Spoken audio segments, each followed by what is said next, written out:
started. You're going live. Well, she doesn't want to be in the camera, which is fine. She's gonna be on the camera. Let me share this to my story.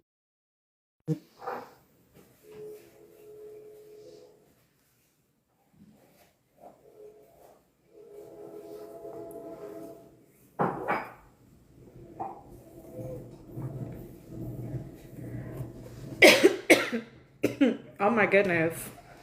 Hey y'all, hey.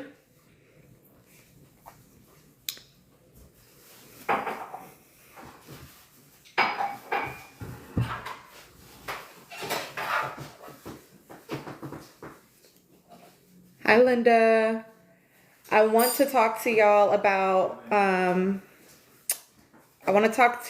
all this stuff that we've been seeing. I haven't been live in a minute and I want to chat with y'all about it.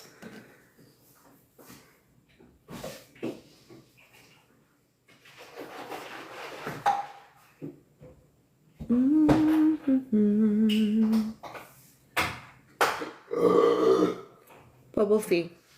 We'll see if we get some viewers in here.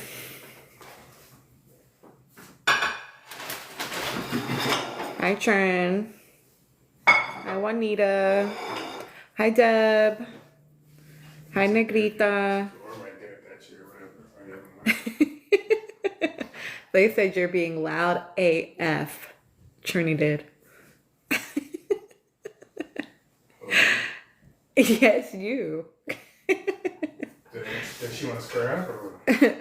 He says, do you want to square up, Trin? Hi, B. Camille. Hey y'all, thank you so much for the gift, Juanita. I want to chat with y'all about all the stuff that we've been seeing from Love Island cast. I know that I did see her recent live, Juanita, and I want to talk about it because I was watching it with my daughter. She was in the room with me and I was like, I was feeling away about what was happening. If you know the girl with the red hat, were you watching it? Did you see it? Because the girl with the red hat was pissing me off. Exactly, Juanita. Exactly. And did you hear at one point, Olandria was like, I'm about to pop that hand. She told her friend that she was going to pop the girl's hand. Because why do you keep touching me? Why do you keep touching me? Meet me outside for real, Juanita. Hi, Charlene. Hi, Al. Yes, I was dying because it was giving. So I definitely was the girl that when I was younger and I was out in the clubs, I was definitely, I grew up being a performer, y'all. So I was always trying to be the center of attention.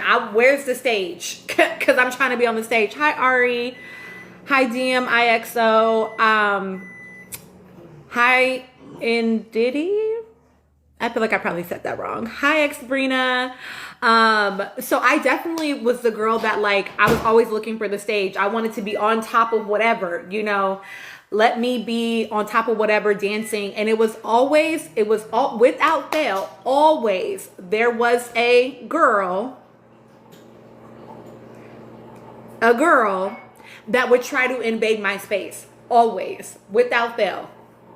Without fail. Hi, Forever. Hi, Farah. Without fail. And so when I'm watching this moment with Alandria on her live, and all of these people keep invading her space and attempting to be in her live. Yes, Juanita. Yes. Attempting to be in her live. It was giving the I want cool points by being attached to this cool black girl that everybody loves. That's what it was giving for me. And I was like, it's getting on my nerves. And I don't know Alandria. I don't know her, right? So I don't know what she can clock and not clock. Hi, Chopper. Hi, Nikki. I don't know what she is able to perceive and doesn't have any awareness around because I don't know this woman, right? Hi, Mimi. So when I'm watching them engage with her like that, for me, what was happening was I hope that she realizes, hi, Mixed Tea, hi, Period. I hope that she's realizing that these people are not her people. Not everybody that be trying to be in your space is safe. And some people have ill intention. Hi, Mason. And so for me, I was feeling, cause I'm old, right? Definitely, Mimi. Many opportunists. I'm old, right? So Alandria to me is like a little cousin. You know, we're talking about Alandria being live, Nikki, when she was just out. Like I guess she's in New York, and they were out like at an event, and she went live for a little bit, and there was this woman in a red hat that was all up in her space, kept touching her. At one point, she touched Alandria's hair. I could have jumped through the fucking screen. What are you doing? Why are you in her space? Why are you touching her? And at some point, Alandria says, and I think so too, Juanita. She was doing absolutely too much, Mimi, Nikki, girl. The way we were in the comments, like, get away from her. My husband just made me coffee, y'all. No, it 100% is. It was feeling microaggressive. Hi Jamie. Hi Linda. It was feeling microaggressive, and it was feeling like they were doing too much. And then the you're so beautiful, it was clearly, it was so obviously, and again, I know that I'm old, right? I know that I'm almost 40, but I know what it feels like when people are attempting to be in your space because they think that they gain something from it. I tell my daughters all the time, oh, I'm so sorry, Nikki. Yeah, I didn't want her to end the live at all. Hi, Mookie. I don't think I know what you mean by that comment, friend. Hi, Just Us. Hi, user something, a lot of letter numbers. I did not, it was giving when people want to be around you for the social capital that they gain. So something I tell my daughters a lot, because my daughters are very conventionally attractive, very pretty girls. They're also very smart. And so I have to tell them to be mindful of the circles that they keep. You have to watch behavior, not just words, right? And so I tell them, like, there are some people that will, hi, Deshaun. There are some people that will want to be in your presence simply because they think that they gain some sort of social capital from being in your presence. If you are the cool kid, if you are the pretty kid, if you are the whatever, they gain something from being around you. So when I was watching this interaction, I'm like, oh my God, like, is she seeing what's happening right now? Because again, I don't know her. I don't know what her understanding is. But when she said to her friend, I'm about to pop her, I was like, oh, okay, my babe knows. She knows.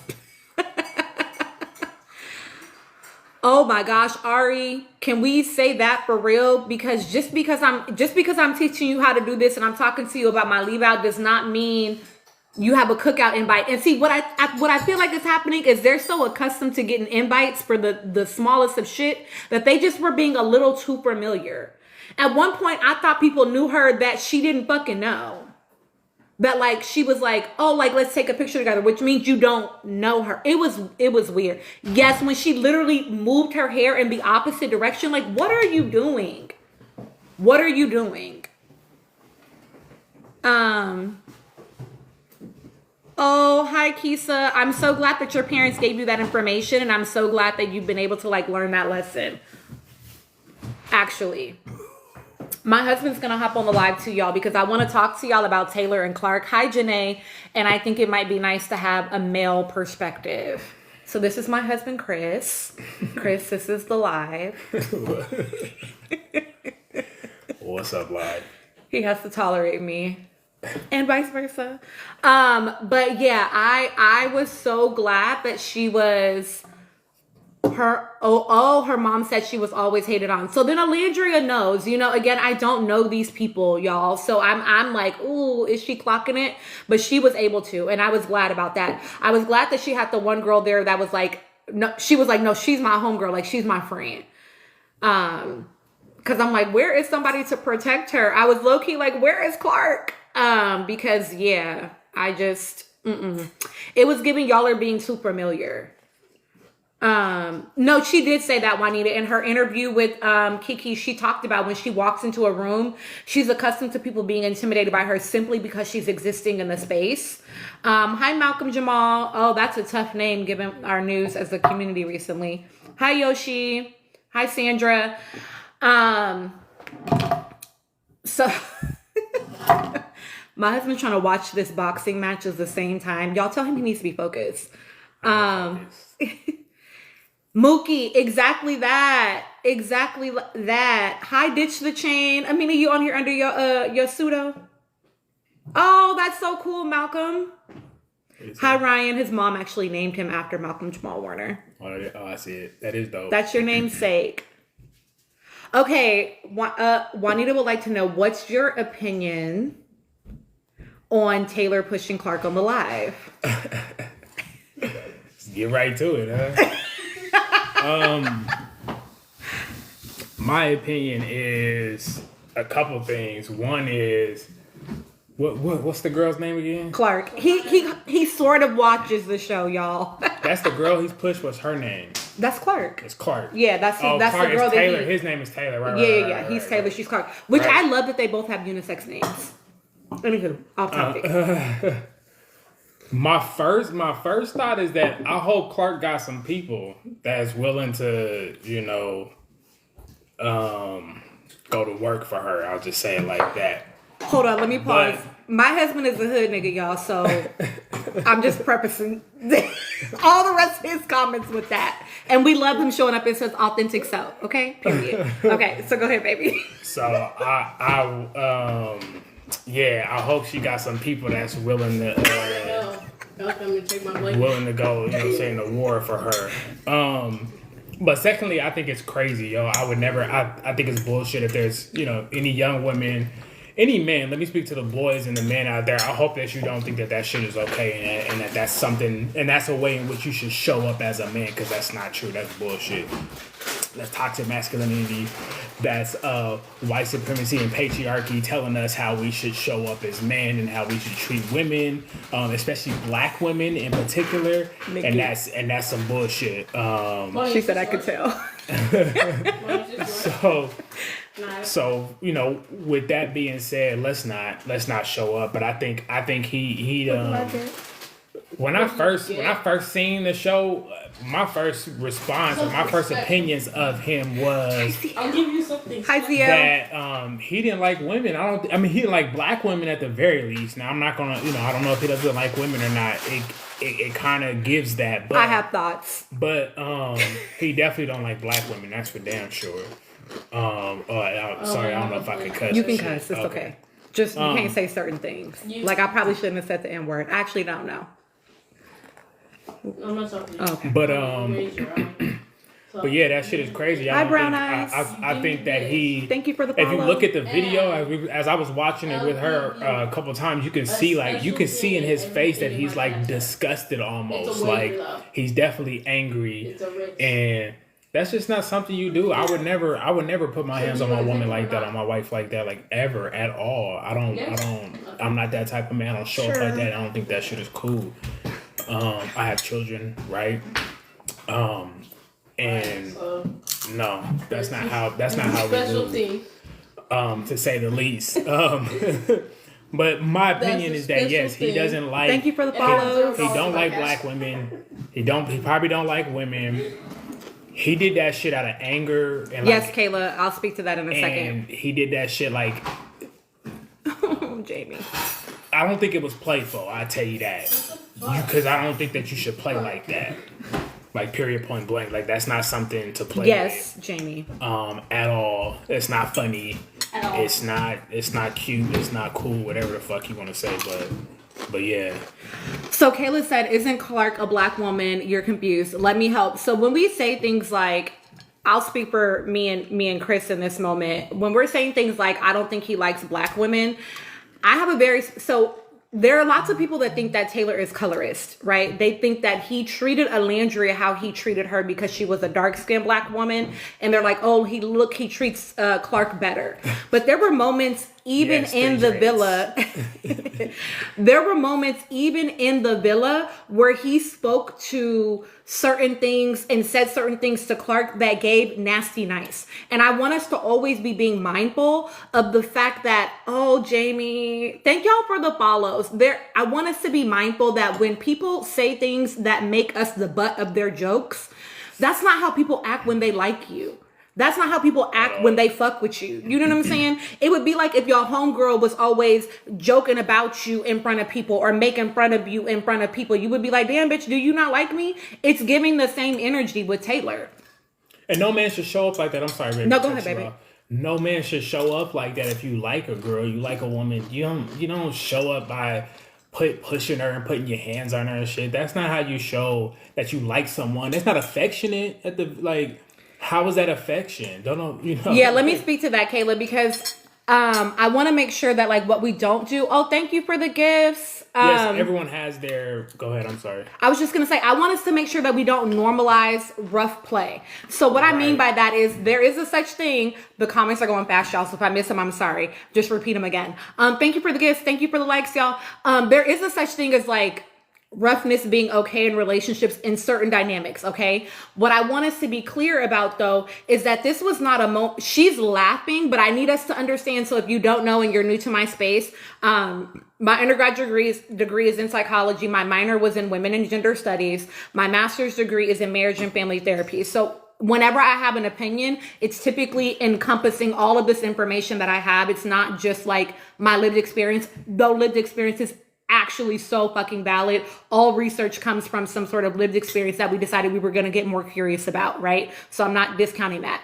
But I want to make sure, though, that what I'm making clear to you, yes, I want us to be mindful, right? In that live, she's laughing, but laughter is a common technique used in order to, hi Miami, in order to diffuse situations. It is a common response in moments of discomfort. This is why when we see women being abused or it is a coping mechanism. Exactly. When we see women being raped or having experiences, they're like, well, why didn't she just say no? It's called fawning. Exactly that. So I don't know her trauma experiences.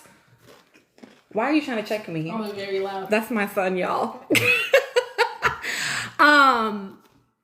Yeah, Nikki, I'm gonna speak to that too. So what I need us to understand is, right, she's in a room full of people, or she's on live in the other instance, right? Women, we are taught to not make people uncomfortable, right? I talk a lot about niceness versus kindness. Thank you. Especially men, especially their abusers, because like she said, she's trying to diffuse the situation so he doesn't escalate. Exactly. Because what's going to happen is when they're off camera, he's going to escalate. Exactly. So it's like you don't want to anger them. Well, I didn't only see 5 minutes, Kayla. So I don't know what clips you saw. Oh, thank you, Justice. Thank you so much for that. I'm glad that you got to watch that. I'm a nerd, so I love to dig deep. I saw a couple of more than 5 minutes, and it happened on another live. Like, it's happened now on at least 2 different lives. I was actually on the live last night.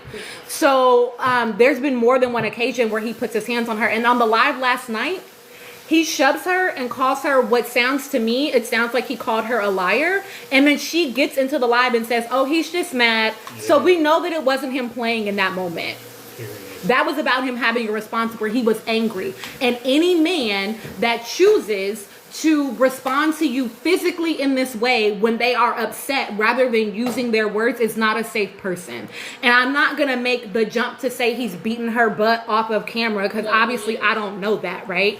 But I need us to also understand that when I'm someone that has been a therapist to middle school students. I agree, Kayla. I'm someone that has been a therapist to middle school students, and I watch how they get physically aggressive with each other, and it normalizes behavior. And then they're sitting in my office talking to me about things that is like, yeah, babes, because we're thinking it's a joke when our boyfriend is doing that or saying things like that, and it's not. It's not. Okay, wasn't it? Okay, so about him being around Alandria, we're talking about Free Dredge Justice. If you know, you know. Hopefully you know. Exactly, Amina. They don't really know each other well enough for that to be an okay dynamic yet. And I would say, honestly, again, what I watched, and I finally was able to get all of my thoughts out into a video, y'all. I was struggling all day because my menses started and my brain gets real foggy when that happens. But I finally did get my thoughts out. And like, I want us to understand that, oh shoot, did I just brain fart? Hold on. One, they haven't known each other long enough, but oh yes, also like when someone is doing something in a room full of people that is demeaning or meant to embarrass or humiliate you, people that like you don't treat you like that. Not at all. People that like you don't treat you like that, y'all. And I know that that can be hard to hear because then you have to contend with maybe things that you've accepted. You know what I mean? You have to contend with like, oof, like what does that mean because my friend acts like that? Or what does that mean because my parent acts like that? Or what does that mean because my sibling or my partner or whoever acts like that? But I want us to be able to clock it because I say all the time, I feel like it is our responsibility as the older generation to not let the younger people feel like this is normal. It is not normal. I know, man. And I think that they were, Jamie. They clearly were all drinking and having a good time. But my mom used to tell me, a drunk man tells no lies. Yes. And so for me, all that means is that your inhibitions are down. And so if that's how you're engaging with me when you can't think as clearly, that's in you anyway. You know what I mean? That's who you are. And that's what you Say it, thought of me, Amina. or what you are thinking of me this entire time. Like she said, a drunk man tells no lies. No, I And know, yes, Kayla. I don't perceive it as that. I just want to make sure that, Kayla is saying, you know, it's not that they're defending Taylor. Alandria said that Taylor was the sweetest and a gentleman. And I spoke to this. I know you probably don't follow me. Like this is probably the first time you're hearing me talk at all. It might just be super buried. But I would say that I don't think that it's about you trying to defend him. Anytime that I'm coming back and I'm like saying something different than what you're saying, it's not about me like trying to shit on you or thinking that you have like a perspective that I think is bad. It's more so about me trying to educate. Say that part, the City of Lights. I would say, you know, what I did say in my other video, Kayla, is that like, for me, I actually don't give a shit if you remember to open the door and you remember my tea order and you make me breakfast. That's cute, but that's performative. That's when everybody is watching. How do you act when you think nobody is around? How do you act when you think nobody is listening? So him talking about Alandria's feet on the first episode, him telling Clark maybe she stinks in that episode when they were sitting together, him telling Alandria, well, maybe you're just not liked, right? Him acting like this with Clark, mushing her over and over and over again, like repeatedly throughout that live when it's just the two of them in the room. For me, that's indicative of your character more than any other moment that I'm watching. Yeah. Oh, thank you, Bailey. Lots of people have really great takes, though. I will say that. What did Bailey do? They said they liked my takes on Love Island. My son is so funny and nosy. And it did happen on 2 Lives, Cali Girl. Exactly. Okay, somebody asked me, they asked about Alandria and him being around Alandria. I'm going to give y'all my take and then I'm going to let my husband give y'all his thoughts. I don't know if he has any. He doesn't really watch the show except through like me and my daughter. Wait, you're not going to leave those? Other than through like me and my daughter. My daughter and I watched the show. My daughter watched last season and asked me to like watch this season with her in order to like as a bonding experience. So that's why I've been watching it. So I would say a couple of thoughts. Number one, I think that Alandria, she has said in her interviews that she feels like she needs to get along with Taylor for the sake of Nick because they're good friends, right? I think what Alandria maybe has not clocked yet, or at least has not said out loud, is that I think that Nick might actually move with whatever Alandria decided around that relationship. I think he actually might be like, no, I'm not fucking with it. I also think that Alandria is not as, we've all watched her be gracious and poised all season. I think that she knows how to, I hear that Riri, and I'll speak to that a little bit. I think that she knows how to tolerate people that she doesn't necessarily fuck with. To Riri's point about thinking that maybe Alandria is a people pleaser, she is an eldest daughter, y'all. I'm sure that she knows how to be in situations that are uncomfortable and to deal with people that she does not fucking like because she has to, right?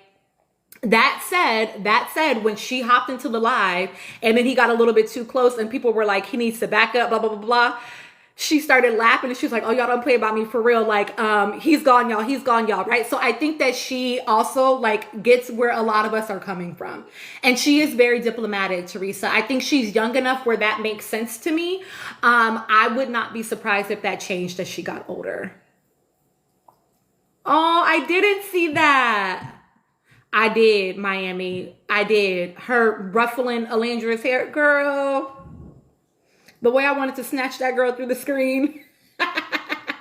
So I think that Alandria, you know, I think that what I'm seeing, at least my perspective, is I think that she is actually maybe closer to Clark.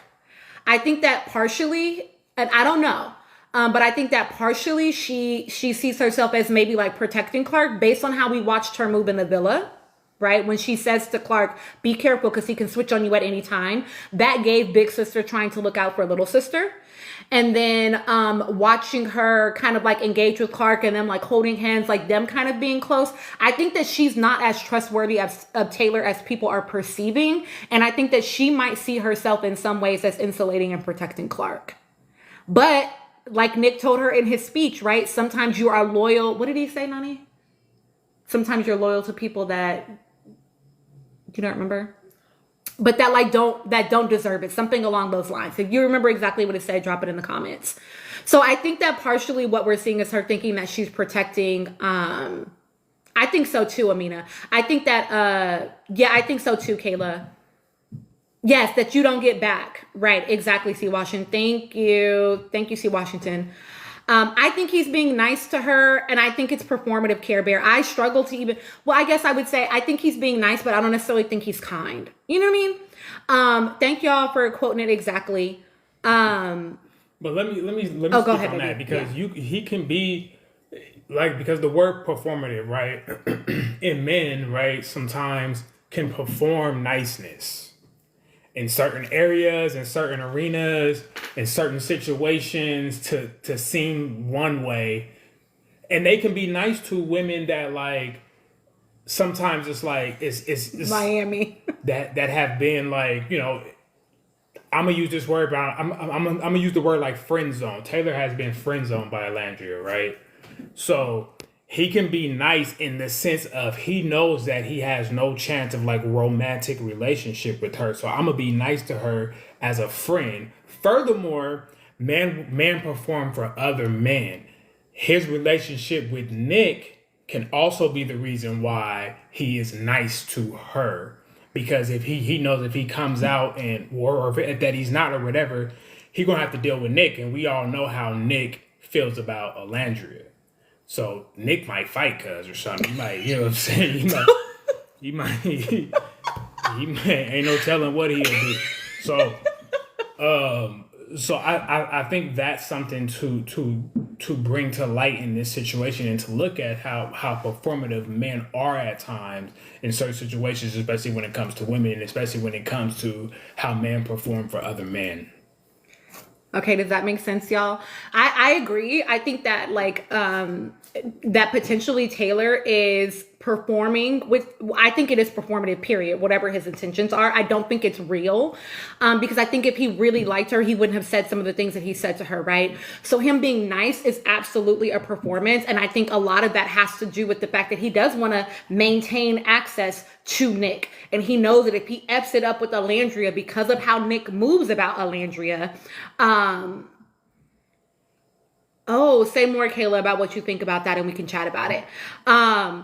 That's so funny, C. Washington. He gonna let the dog loose if he tries something. I agree too, Cha-Cha. I do think it's about the attention. I think so Taylor left that villa and believed that America didn't like him because he didn't choose Alandria.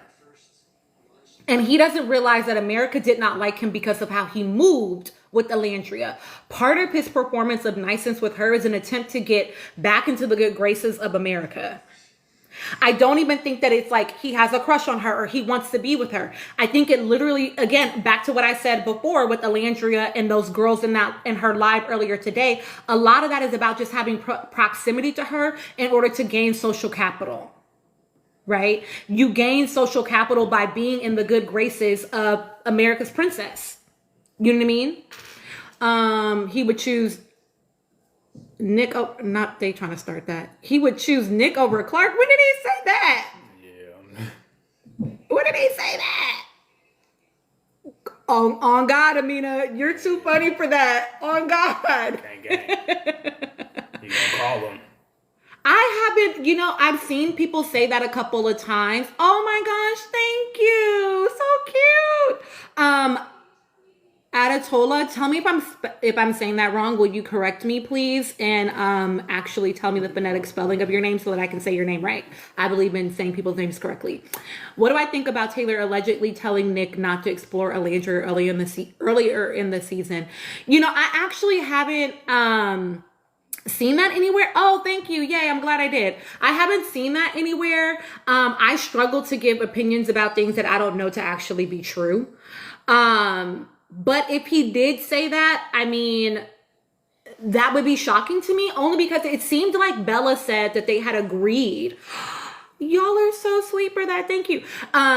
It seemed like Bella said that they had all agreed when she came out that they were going to explore each other. So I struggle to believe that he said he didn't want Nick to explore her early on. And then what I saw him say in the interview was that Nick had come to him and said, "Are you cool with me exploring her?" when they came back from Casa, and he was like, "Yeah, like do your thing." So I don't want to like put that on him without knowing that that's actually true. Jamie, how different might things have been? How different Jeremiah and Bella hooked up? I need Bella to sit down somewhere in Miami. She's pissed me off. Clock it, Adatola, because yes, it was after he was with Clark. Then it was like, like go ahead and explore her. Miami, I mean, Bella is doing a lot.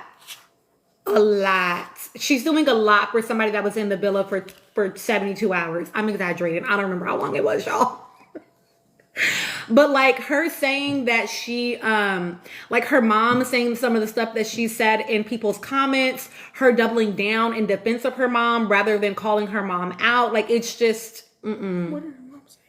Her mom was telling people, my daughter just asked me what Bella Dash's mom said. So EJ, the creator that's been like going hard about defending Black women. You're funny, Kayla. That's been like going hard about defending Black women. Apparently, at some point, okay, I'll have him speak to that too.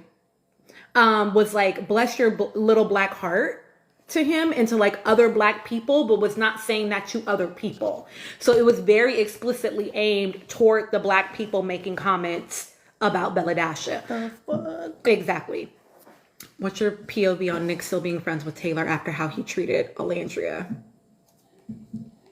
Tell me what he did.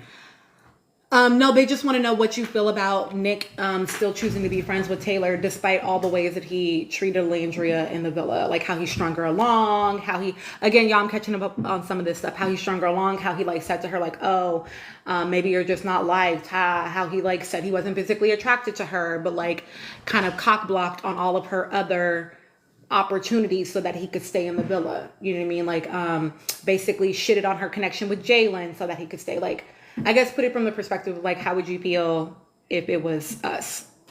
Shit, you already know how I feel. If it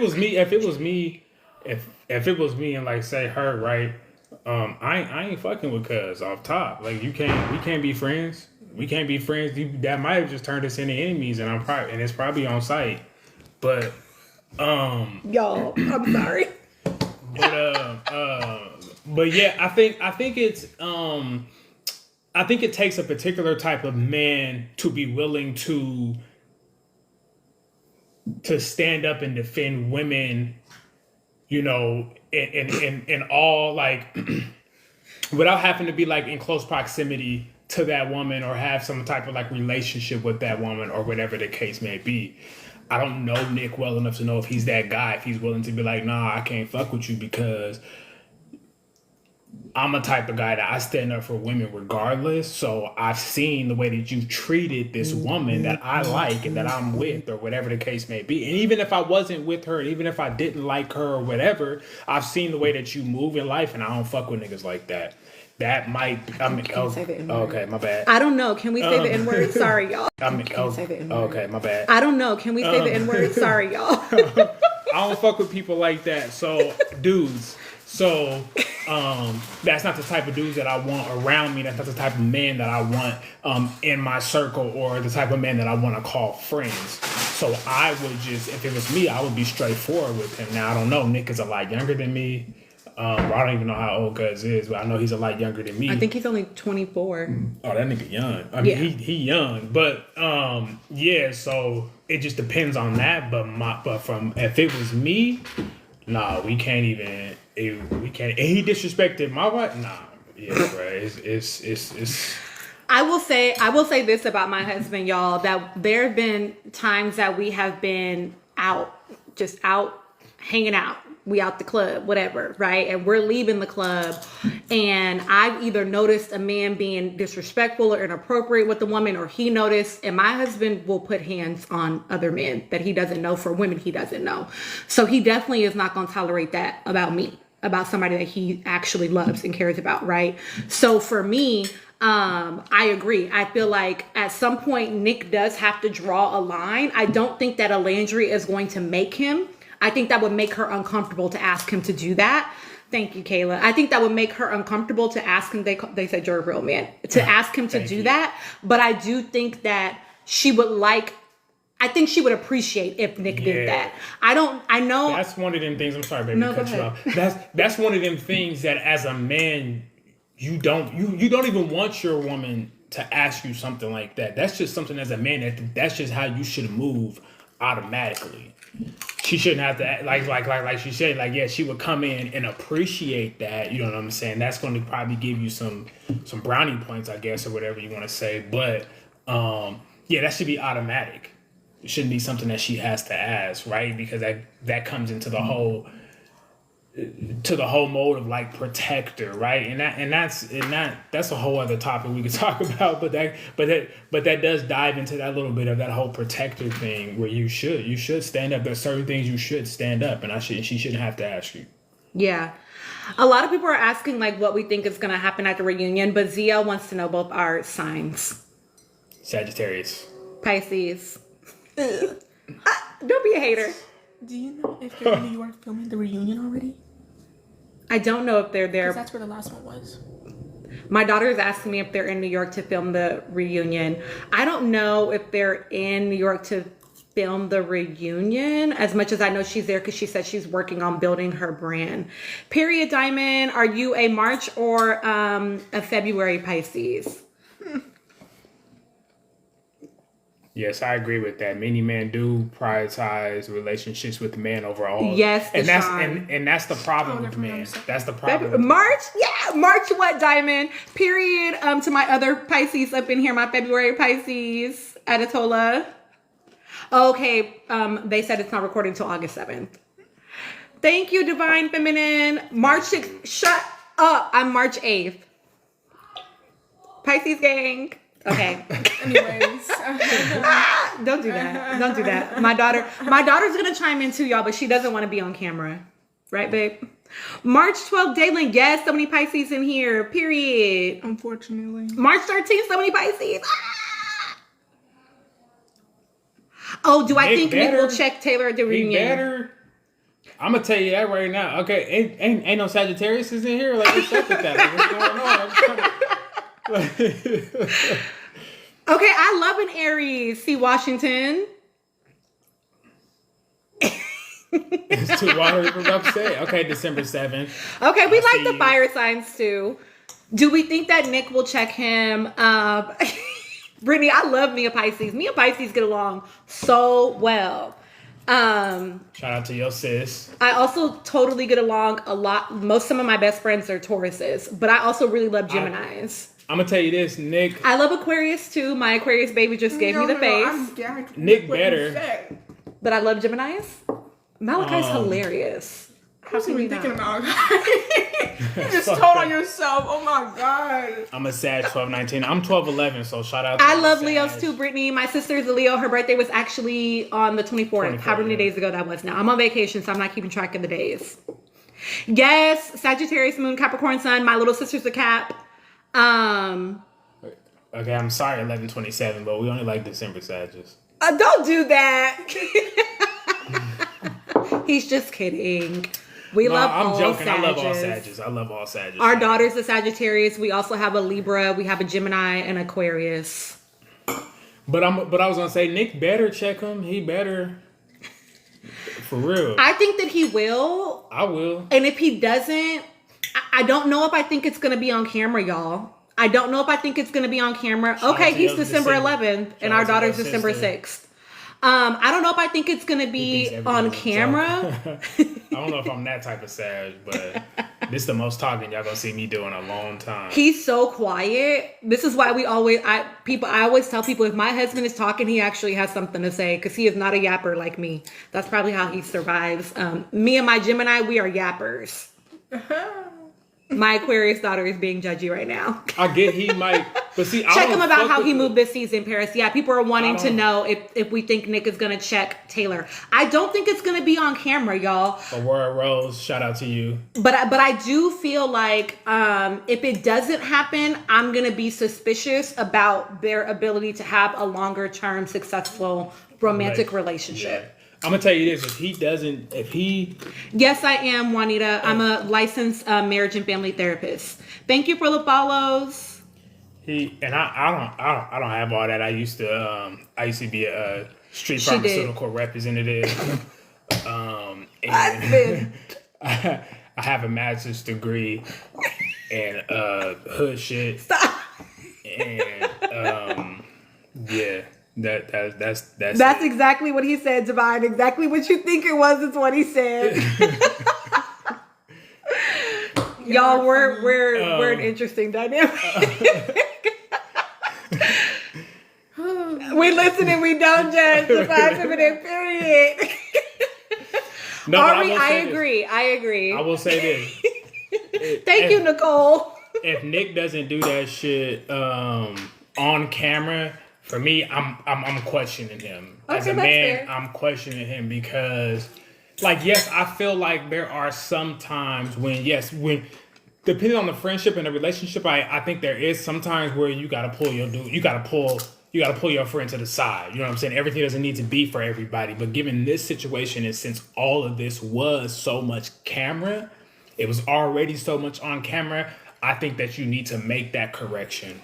Or make that checking on camera. And then off camera, then y'all can pull each other to the side and maybe go in depth and have a deeper conversation. But I think he needs to at least check him on camera first. I believe that's what I would do personally. Brittany, I don't actually love that Andy Cohen is hosting. So I'm going to say this. Yeah. I'm about to get there. I'm about to go deep on y'all a little bit. On Nick Cannon's, why are they with... Anyway, let me not start on Nick Cannon. So let me tell you why I'm not as super excited about Andy hosting. I love that Andy is going to be messy. I know that Andy is going to ask the questions, and I love that. And I watch Andy's other franchises, okay? Particularly, I'm thinking about the ones with black folks on them. So explicitly, I'm thinking exactly, Juanita. I think about Real Housewives of Potomac, and I think about Real Housewives of Atlanta. And the fact that when Candace and Wendy attempted to bring up the conversation of colorism and how that impacts the way that viewers see them as women on the show, Andy didn't know how to hold that space for that conversation. He didn't know how to do that. You know what I mean? And so to me, I think he's going to be ill-equipped to be able to have them hold that conversation, which is one of the reasons why I loved that their first interview was with Kiki, because she was capable with Alandria and Shelly of being able to ask particular questions and being able to name some things that we all know that are like black people watching the show. We all know that are like older people watching the show, right? That we know that like these women understand that they're on national TV and they are black women. And so they are being looked at a particular way. And so she was able to ask those questions. I don't think that Andy has that range. He has not demonstrated he has that range. And also with what NeNe has alleged about Andy Cohen, I don't believe that he has the range in order to actually hold some of those spaces around some of the conversations that I do think are really important to have. if I'm perfectly honest. And so that's the only reason why I don't love him watching it or being the one to host it. As far as like, okay, so as far as people saying like you don't feel like Nick should check Taylor, I will say this. I think that Alandria did her job as far as like communicating what she needed to communicate to Taylor. The only reason why I'm saying I think that Nick needs to check Taylor is because Nick is the one that is friends with Taylor. Mm-hmm. Alandria is dealing with Taylor because of Nick. Mm-hmm. And so Nick has to be the one to set the standard. That's not her responsibility to say, oh, I don't want us to be in relationship with him. And as people that have been married for a long time, our daughters are 16, so they're 15. How long have we been married? 14 years? We've been married for 14 years, together for 15 years. It is not my responsibility to tell him about how his crew needs to relate to me and vice versa. That's my role and that's his role. You know what I mean? And if my priority, and granted, I know they haven't been together this long, but even in our very beginning stages of us being a couple, we just did not play about each other in that way. You know what I mean? And so if you are disrespecting my person and you're only in their life because of me, it's my job to address that. You know what I mean? Yes, Miss Mac, your dad is correct. He is on point. We love that. So that's why I feel like Nick needs to be the one to say something about it. Yeah. I saw someone came in and made mention of, hi, Gigi. Well, so here's the thing, Kayla. I don't feel like you have to be the perfect person in order to be able to call out bad behavior. And I know that you feel a way in particular, and I'm not here to like shit on your opinions. I know that you feel a way about like how he related to Sierra. I did read that comment. Thank you for commenting again so that I could remember. But I disagree with him leading Sierra on. I don't feel like he led her on. I have a different perspective on that. I think so too, Amina. I know that like he was on live one day and somebody was like actually playing episodes for him. So I think he hasn't watched everything. And I do think once he watches everything, he might have a different perspective. No, I don't think you're defending her, Kayla. That's not how I'm perceiving it. But I just don't perceive him as having led her on. So I'll give y'all very quickly, if you like, again, I know not everybody that is in here has watched my stuff. So you don't know my thoughts about these things, right? Yeah, exactly, Gigi. So I will say when it comes to Nick and Sierra, and my husband is probably not going to have an opinion on this because he didn't watch the show like that. But I will say that with Nick and Sierra, I did not perceive him as leading her on. The way that I perceived their dynamic was he liked Sierra.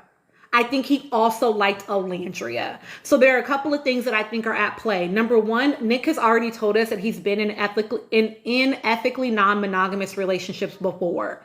It is not that wild of a thought to think that he might be attracted to and like more than one person at a time. Also, when we just think about moving through the regular world, I know that a lot of people date monogamously, but that's not that abnormal to date more than one person at a time, right? Mm-hmm. So for me, it feels like, and I see your comments, I'll respond to that in a second as I'm talking through it, Kayla. For me, it feels like it's normal to think that, so I will disclose that my husband and I are polyamorous. So it's not that abnormal of a thought to think that you can like more than one person at a time. Okay. For me, let me just start there. What I think that we were seeing was someone that felt like he wasn't going to ever have an opportunity with Alandria due to their feelings of loyalty to Sierra and to Taylor and how long it had been before they started to explore it. So I think that he just assumed, I'm just going to work on the relationship that feels the strongest at this point. I have to just lock in with what I have and see what can happen here. Right? Thank you for the follows. So for me, it was giving, he liked them both. He locked in. Now I hear you about saying you feel like he moved on too quickly. I would say this about that. I would say that he and Sierra had just had a conversation about what does life look like outside of the villa. And I think what they seem to come to a conclusion around is like, we're not going to be a couple when we leave the villa, right? We're going to just be focused on, was their language, exploring each other, right? And so I think what happened was, what we saw happen was Sierra left abruptly. you have to be in a couple in order to stay in the villa. We watched 3 people couple up that night because they needed to stay in the villa. Iris and Pepe, Amaya and Brian, and Alandria and Nick. All of them had to couple up, period. Nick and Alandria have both said, like, they assumed it was going to be platonic. Like, Alandria was like, it was maybe clicking for her, like maybe it was him all along. But Nick was like, I assumed it was going to be platonic. That's what we heard him say to Ace the next day. It was him watching Alandria like kind of fold into it and really be willing to explore that made him be like, oh, like maybe there is something that is there. And so he let himself actually explore it. But I do think that they moved at like a rate of speed that feels normal to me. It's not like they didn't make out until like their last day there, basically, almost. You know what I mean? So I think that it's like and I get that, Kayla, but I don't like, do we have the same criticism for Iris and Pepe who were banging? Well, I have a question. Define too quick when you're dating, right? Define too quick when you're on literally a dating show where you're supposed, and from what I understand, this show, they're supposed to be exploring different love interests and, you know, shit like that, seeing who you're connecting with, you know, this, that, and the third. So like, define that for me. What is too quick? Because I don't think it's too. I think it's okay for you to meet someone, kind of kick it with them, whatever, and see like, you know what, this ain't really going nowhere, or this ain't, I'm not feeling this.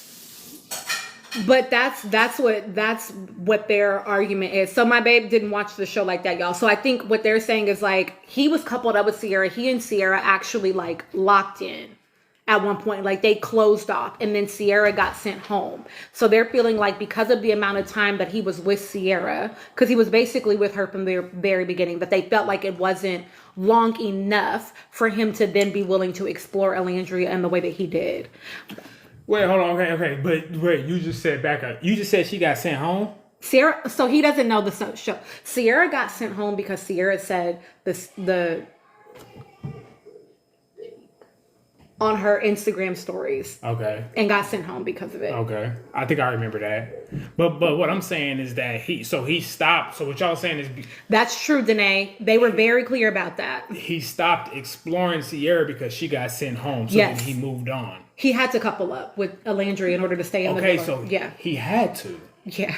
So he had to do this because he's on a TV show that's a game show about connecting love, whatever the hell, right? Yeah. So I think that I get it, but I also think that there's other like aspects to this. Like I don't think he had no other choice. He wanted to stay on the show, so it was like, well, I'm gonna leave the show so I can be with this person. Maybe depending on how I guess connected hold on, feeling. babe. What is Tam saying, y'all? Because I'm missing the comments. I'm sorry. If they're being weird, will y'all tell me so that I can mute them?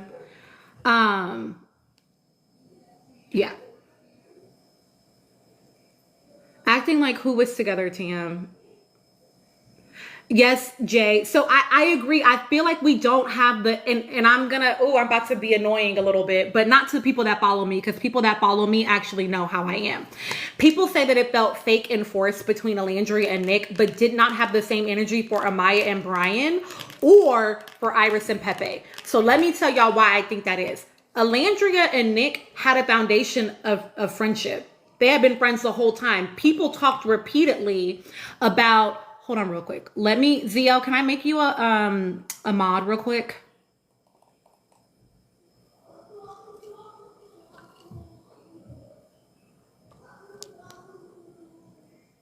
Okay, hold on, y'all. Sorry.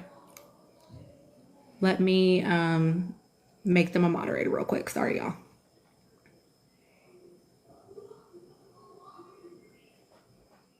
Okay, ZL, you should be a moderator now. I think it just automatically does it for you. Okay. Because my other mods are not in here, I think. So thank you for being willing to do that.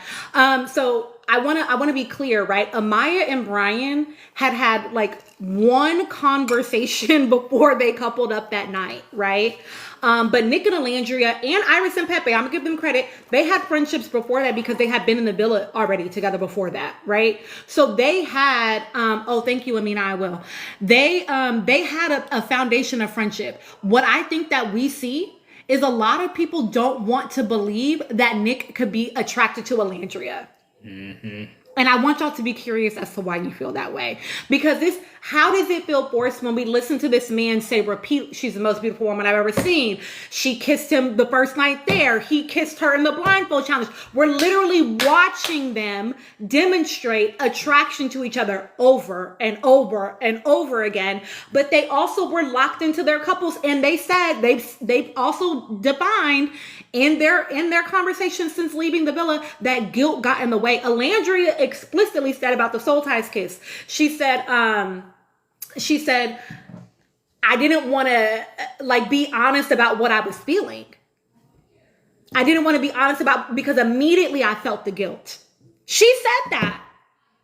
So it's like they did not move fast. They moved at the rate of speed that felt right to them because the reality is they did have a lot of other stuff going on. Something else that I like to name, like when I'm talking about this show, is like in the real world, a week might feel fast. Mm-hmm. But they're in a villa where they're spending 24 hours, 7 days a week together. Kaylani, will you do the math for me? What's 24 times 7?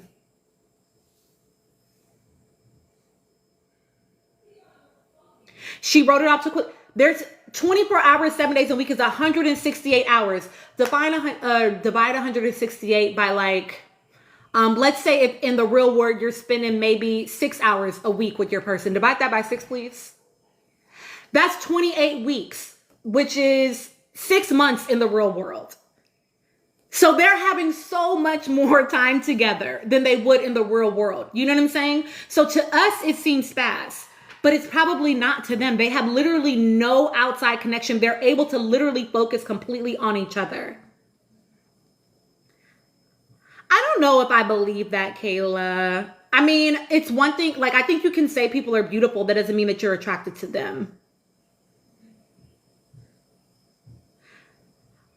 I will say the only thing, and that's fine, Tony, but most of us in here disagree with you.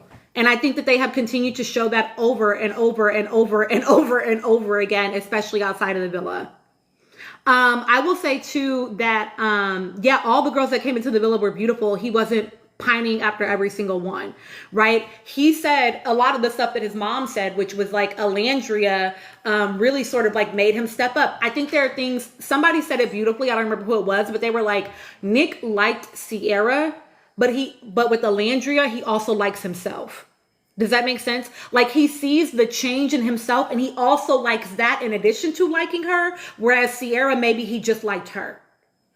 And so he really is enjoying who he is as a human with Alandria too. Yeah, she gave him a piece of home. When he said that girl gave him he felt flutters in his chest. Somebody else said it. And I thought it was so spot on. He literally, his heart chakra opened up. And from a man's perspective, when you got a woman that does that, yes, she is the most beautiful woman in the world. And it's a completely different way you move and act. It's just completely different. Sometimes you can't even explain it. And I think that that at times is where Nick was. He doesn't really know how to explain it except for sometimes giving admiration to the fact of how beautiful she is. And what he's really saying is that, yes, she's a beautiful woman too, but on the inside is she's a beautiful person. And she allows Nick to be himself. She brings out who Nick really is and brings out, you know what I'm saying, whatever in him that he enjoys and likes and he sees in himself.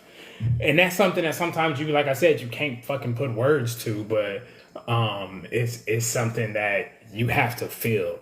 And maybe a lot of guys haven't ever felt that before, so they do think that every other woman is just beautiful. And I think like she said, you can think a woman is cute or beautiful and not be attracted to her, not want to have that type of attraction to her. No, that's just a beautiful woman, right? But yeah, And I agree with that. Sorry, they're so fast, y'all. They're so It's amazing how much people have to explain why he likes her. Kara.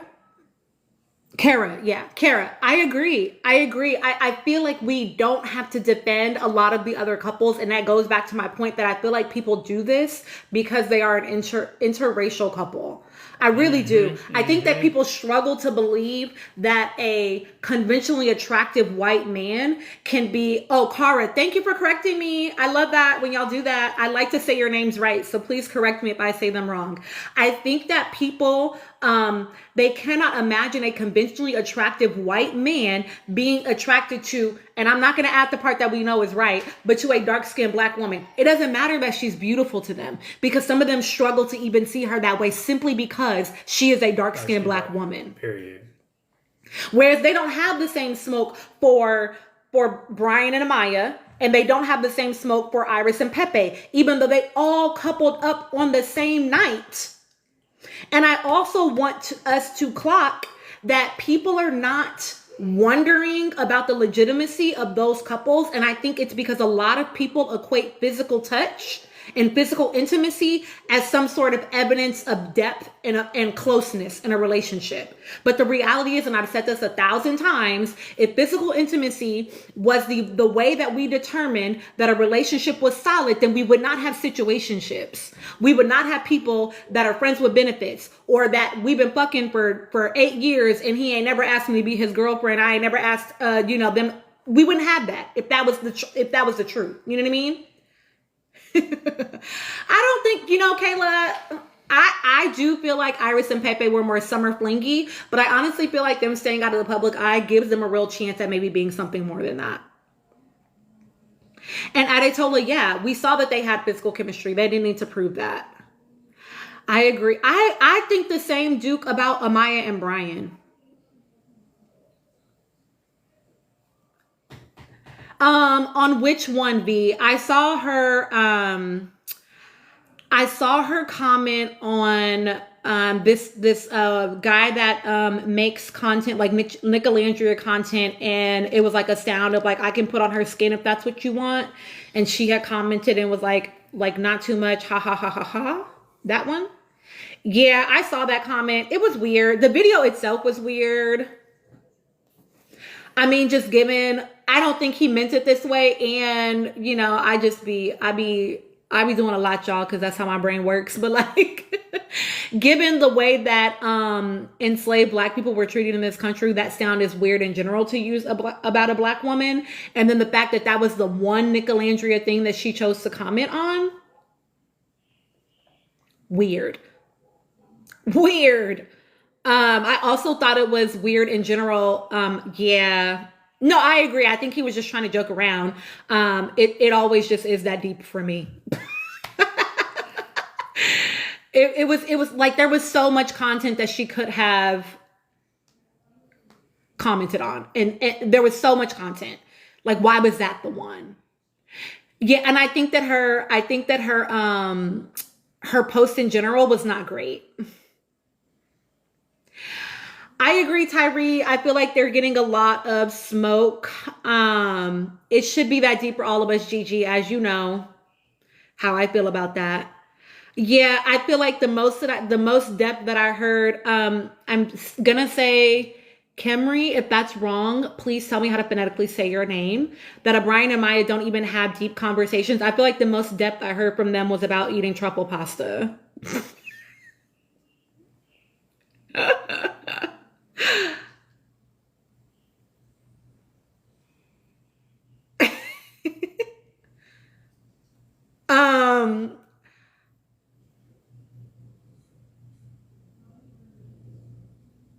True.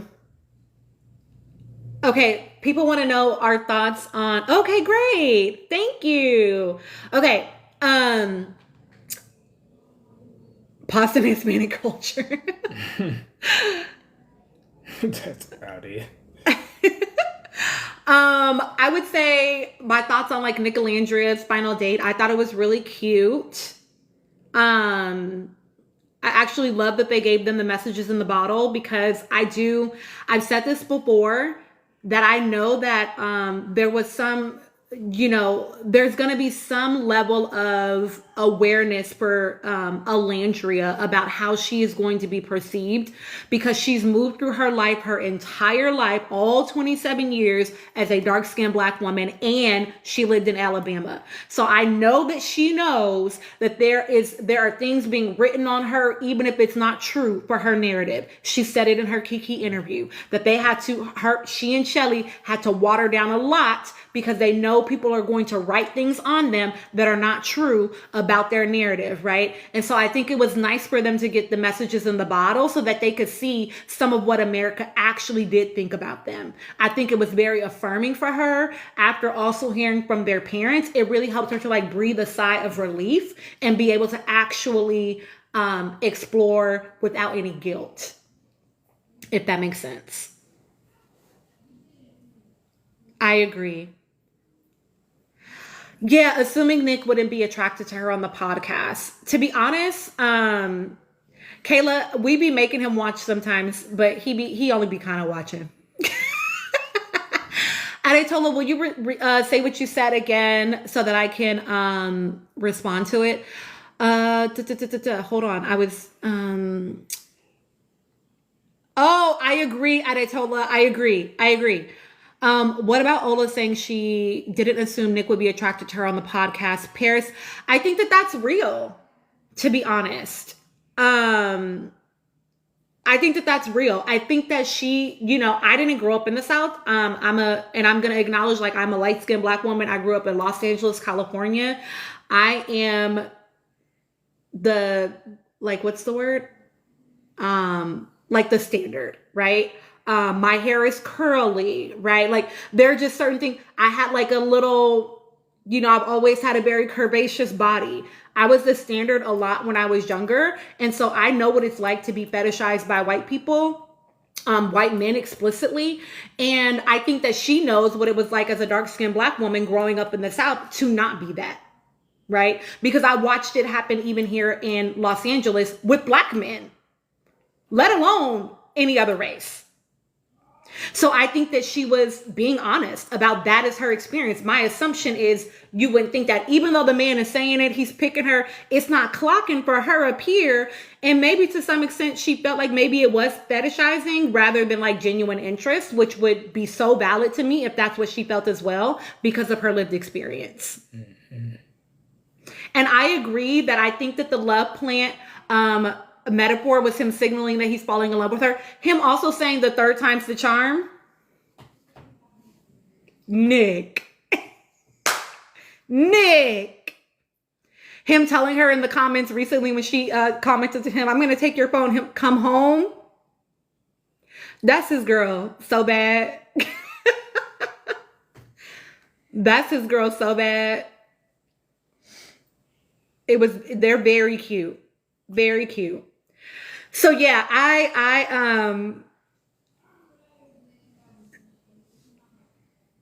yeah, I agree, Kemry. A little self-disclosure. Chris and I started as friends first. Our first date, we sat and talked for like, what, 6 hours? Like 6-7 hours. 6-7 hours. In a Denny. It was Denny's, right? We were in Denny's. Don't be like me, girls. This man asked me to take him on a date or to take me on a date. And I was like, absolutely fucking not. You can buy me dessert though. And like Denny's was my favorite place to get dessert at the time. So I let him take me there. And then we ended up being there for like 7 hours. Next time, girlies, you be like, yes, I want a steak dinner or, seafood or whatever the fuck is your jam. No, get your shit. I would have took her wherever she wanted to go. So it didn't matter to me.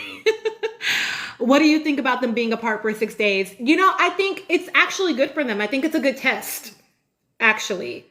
Now you gave it a 7 days later, Gigi. You're so funny for that. I made him wait 3 months because I'm a Pisces. 7 days later. And I know that I'm a lover girl. And so I knew that if I let a little Smex get in there, I might get a little confused. And I needed to be clear-headed. I needed to know if I actually liked him as a person. I was never like a hit it and quit it type of girl, so I probably wouldn't have been able to quit it. So I had to move a little different. As you should be. Yes, we got to know ourselves. We do get swept up, girl. We love to be in love. Okay. I think the space is good, y'all, because they have, I know, Divinity, I know. They have been together for so many hours, right? We did the math exactly. 20 years later, Gigi, we did the math, and they have been together literally so many hours. So I actually think that it is really good for them that they've been able to have some time apart so that they can see what happens, right? Something that I said about Brian and Amaya, because their connection was so physical so early on, that I was concerned. Is concerned the right word? Because I don't know if I really cared. I was curious. Curious is the right word. I was curious what would happen once they were apart and couldn't be physical so often, because we didn't get to see any moments of them having like depth in their conversations. So I was like, okay, well, what happens when they can't boink all night? Then what? Then what is the actual,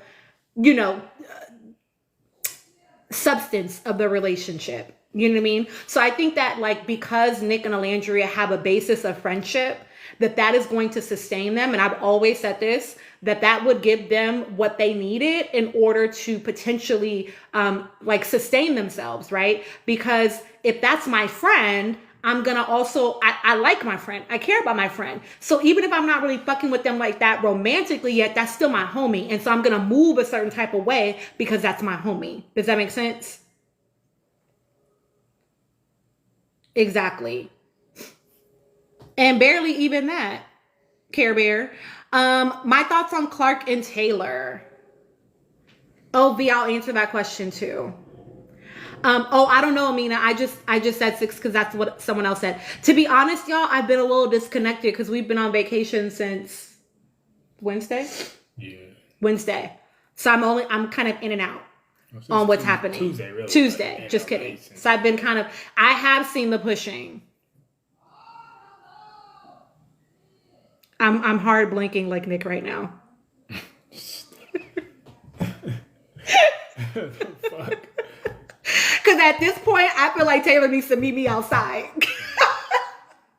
Oh, God. He needs to meet me outside. Because what is wrong with you? Oh, that's so cute. Thank you. Throw them hands. Thank you. What is wrong with you? Why are you putting your hands on her? Why are you putting your hands on her? Husband, they want to know your thoughts one more time. People come in and so they want to know your thoughts again about Taylor mushing Clark. Oh shit.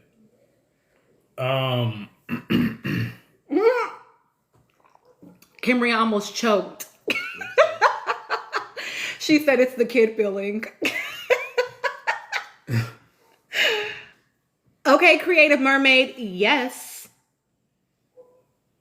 Yes. Amina, I didn't comment in the mushing video. I don't comment on any of his lives. I've seen Clark's lives a couple times, but they be a little laggy for me, so I don't always say. But I definitely was in the comments on Alandria's live. Like, get away from these people, Alandria. I feel like they can't be trusted. Okay, sorry. Yeah, see, Washington, I agree with that. He does like himself more than he likes women. So, I mean, I don't remember everything that I said, but a couple things was, I don't think that it's a game. I don't think that it's funny. I don't think that that's playful for him to do it in the manner in which he did it. Someone had said earlier that, like, you know, couples have that playful, like, aggression or whatever the case may be. And that might be true for some couples, but they're not married. They ain't been together for years. Couples who have that type of energy have been together for years. And they have grown to know each other like that, and that's okay. They've been together for, I don't even know how long the show, 6 seconds. It's been. But I think it's some bullshit. I don't like it at all because I would never, and I don't think any man should put his hands on a woman like that, playful or not. Like that's just not cool at all.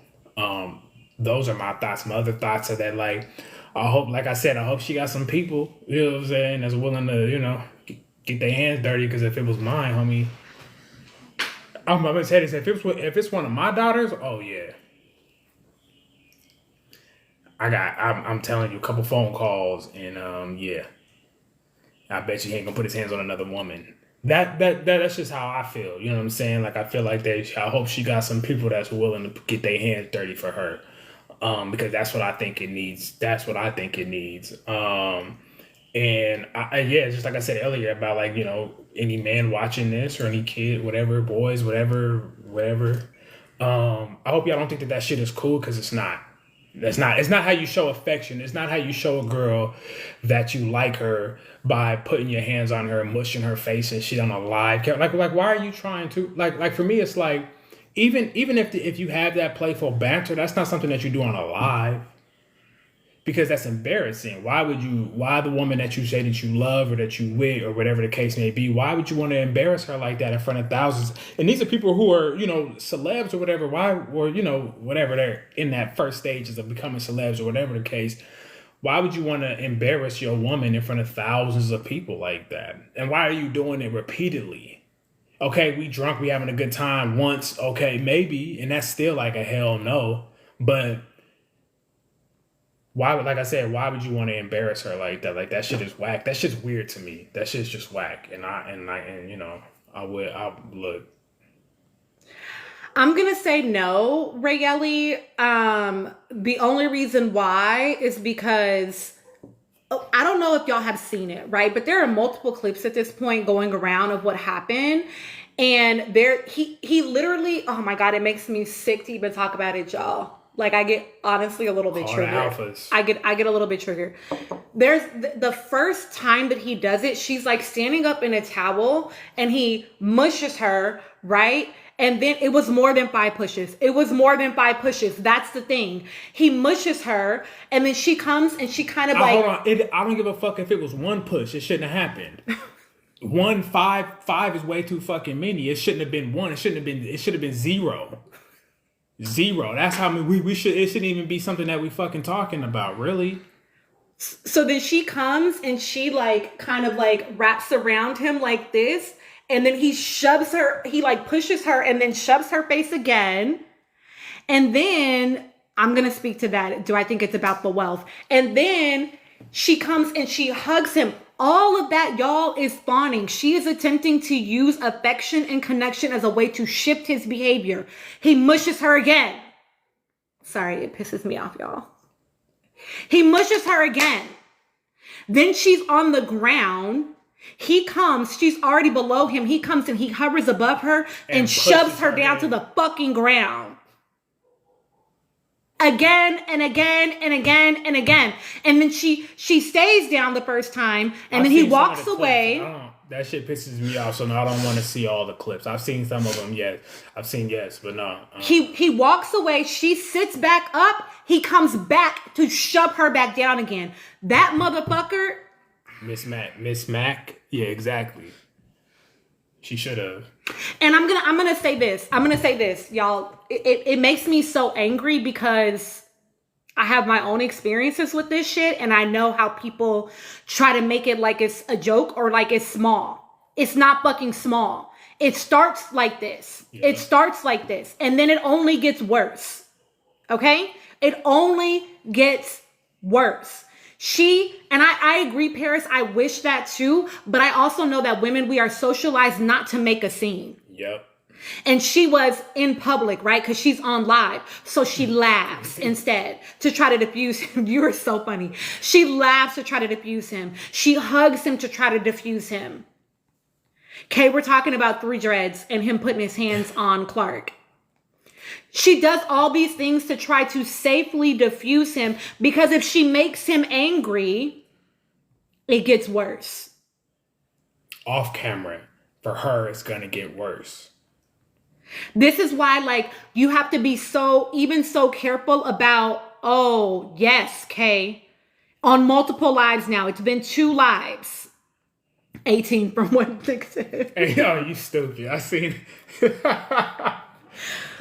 So he sorry y'all, I'm trying to like keep my shit together because I know that people want to believe that like this is just playful banter between people. Yes, it happened on 2 different lives, dude. So on the second live, which was just last night, he shoves her and calls her a liar. Then he comes and puts his hand on top of her head and kind of like wraps his arm around her neck, and she kind of like does that thing where you're like trying to like control where somebody's arm is on you.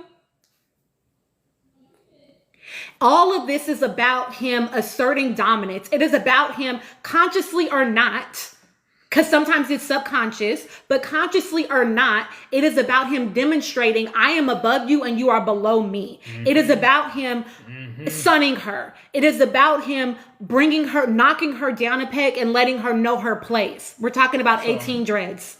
18. So, and let me just say this. I need y'all to understand that partners that, and I'm going to keep saying it, partners that like you do not do things to humiliate or embarrass you. Period.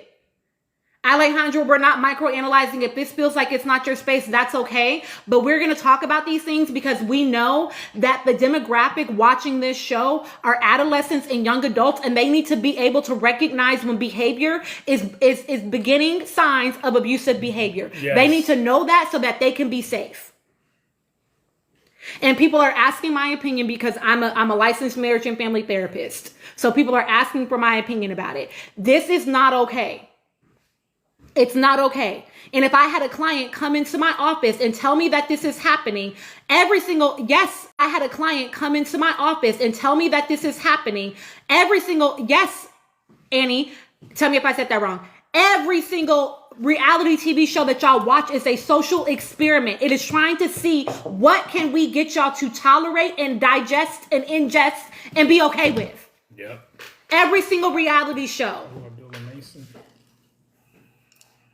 So I need y'all to know that your partner engaging with you like this is not okay. It was more than 10 seconds, Alejandra. It was more than 10 seconds.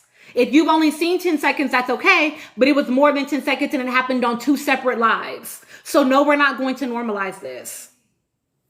And Propel, I'm glad you're saying that because that's why we talk about it, right? Because as a 39-year-old who is trained in studying human behavior, I need people that don't recognize it to hear it from someone that knows this, so that you can, when you're engaging your relationships, be able to clock whether my partner is consciously doing it or not. They clearly subscribe to the social structure and system that says that I actually am beneath them and below them. And they're going to do things in order to attempt to humble me. And we don't want that. I don't want that for y'all. I don't want that for y'all. You deserve better. I talked about in my video, I've been teaching my daughters, my husband and I have been teaching our daughters certain things for a long time. I'm going to tell your story about the last boy you talked to. That's okay? Sure. Just part of it. So my sister had a boy that she was talking to. Your sister? I mean, my daughter. Yes, Taylor. Yes, it's gradually grooming. Yes, that's how abuse starts. Exactly. And I want to say, oh my God, there's so many things, y'all. I want us to even get away from saying, and I know that y'all are doing this because like I'm not shitting on nobody about it, but I just want us, anytime you're in this live, I want us to challenge certain things that we subscribe to, okay? I want us to be careful about saying that this is childish or that it is like elementary school or equating this behavior to certain age ranges. The reason why I want us to be careful about this is because it is a very short walk from, yes, Clay babe, boys that are young do this to show you that they like you and accepting what she's accepting. Does that make sense? So like when my daughter was little, she had this one little boy that kept putting his fucking hands on her. And so like I think she came home at some point. I'm looking at her to see if she's gonna pay attention to what I'm saying to correct it. At some point, I think she said something about him liking her, and I said, I said, if he likes you, you tell him, if you like me, you need to talk to me nice. You need to treat me nice. Because boys that like me don't treat me like that. Because at any age, that shit is not acceptable. My sons know good and goddamn well how they are expected to leave and act when they are outside of my house. My son in the 6th grade had a girlfriend. You know what he was doing? Buying her gifts. You know what he was, my older son, when he was in high school, you know what he was doing? Giving his girlfriend money, buying her lunch. There is a certain way that you engage with girls that you fucking like. And it's not like how that motherfucker is acting. I don't care how old you are. Period. So I want us to dispel the myth that this is about, that he has like childish behavior, because even children know to not act like that if they are raised well. I don't think it's spoiled or coddled. I don't think that's it. Can I say something? Yeah, babe, sorry. No, you're good. It makes me angry, y'all. It is frustrating. Hi, CJ. But let me tell you this from a male's perspective to women, don't ever tolerate that shit. From the beginning stages, if you see something, if a man is acting like that, if a man is treating you like that, run. Run, Forrest, run. Fast as fuck, no, for real, because like someone said, it's a gradual buildup, and here's why it's a gradual buildup, because men from a very young age are taught through white supremacy and patriarchy that we are to dominate women. Women are beneath us. Boys are taught that at 5-6 years old. That's why you have, like someone said, you have those things, but we got to debunk that. You have that stuff happening in elementary school, because those are when the ages when boys are taught that we are the dominant. And that's bullshit, right? Like that's so far from the truth, right? But patriarchy teaches men that we should act in a dominant way when it comes to women, right? Even when it comes to men, that's why we have violence. That's why there is so much violence, right? And then mostly also, we know there's violence towards women, but the majority of why we have violence is because men are taught that this is how we're supposed to act. This is how we enact dominance. This is how you show that I'm a man, I'm tough guy, I'm macho man, is by acting violently. And that's so far from the truth, right? On what it is to be a man. But that's a whole nother topic. But yes, I think that this is a gradual thing for him. We don't know him personally, but you Oh, Ruby, I'm so glad. Thank you for being here. I can only go off what somebody is showing me. And I think for me, from my experience, is that no, I'm not a trained licensed therapist, right? And I don't have all that she have, but I am a man, and I was raised under patriarchy, and I was raised as a traditional misogynist patriarchic man in this country, right? And I was taught a lot of ways in which how you should treat a woman should be up under you. You know what I'm saying? I have brothers, and we got in fights behind the whole. Y'all don't even know. We haven't to tell you all our business, but there's been situations. DL. Period. We can do that because of how men expect you to move. Because you're a man and she's a woman, right? I've had plenty of men tell me you need to check your wife. I had men tell me that, oh, you a sucker ass nigga, you a punk. I had men tell me, all right, you a sucker ass dude, you a punk, because pretty much I let my wife have her own opinion. And it's not even about letting me have her. I don't let her do anything. She does what, like that whole saying, and that shit is stupid to me. It's not about she's not my slave, right? It's not me letting her do anything. She's a human. She has autonomy, right? But in any event, Taylor is we can't say that. I can't necessarily say that he is an abuser, right? But he very much so is in the beginning stages, the way that he acts. And yes, I think that so somebody said something about like his money and his privilege and all that type of stuff. Yes, that plays an even bigger part of it, because men in those arenas are even taught, on a grander scale of how you should treat women because you have money. All women should bow down to you because you have money, because if you have money, then you are the superior man. You're like even above men who don't, right? Like you're above man in general because you have money. So that puts you in a higher standard of like men, right? Or whatever.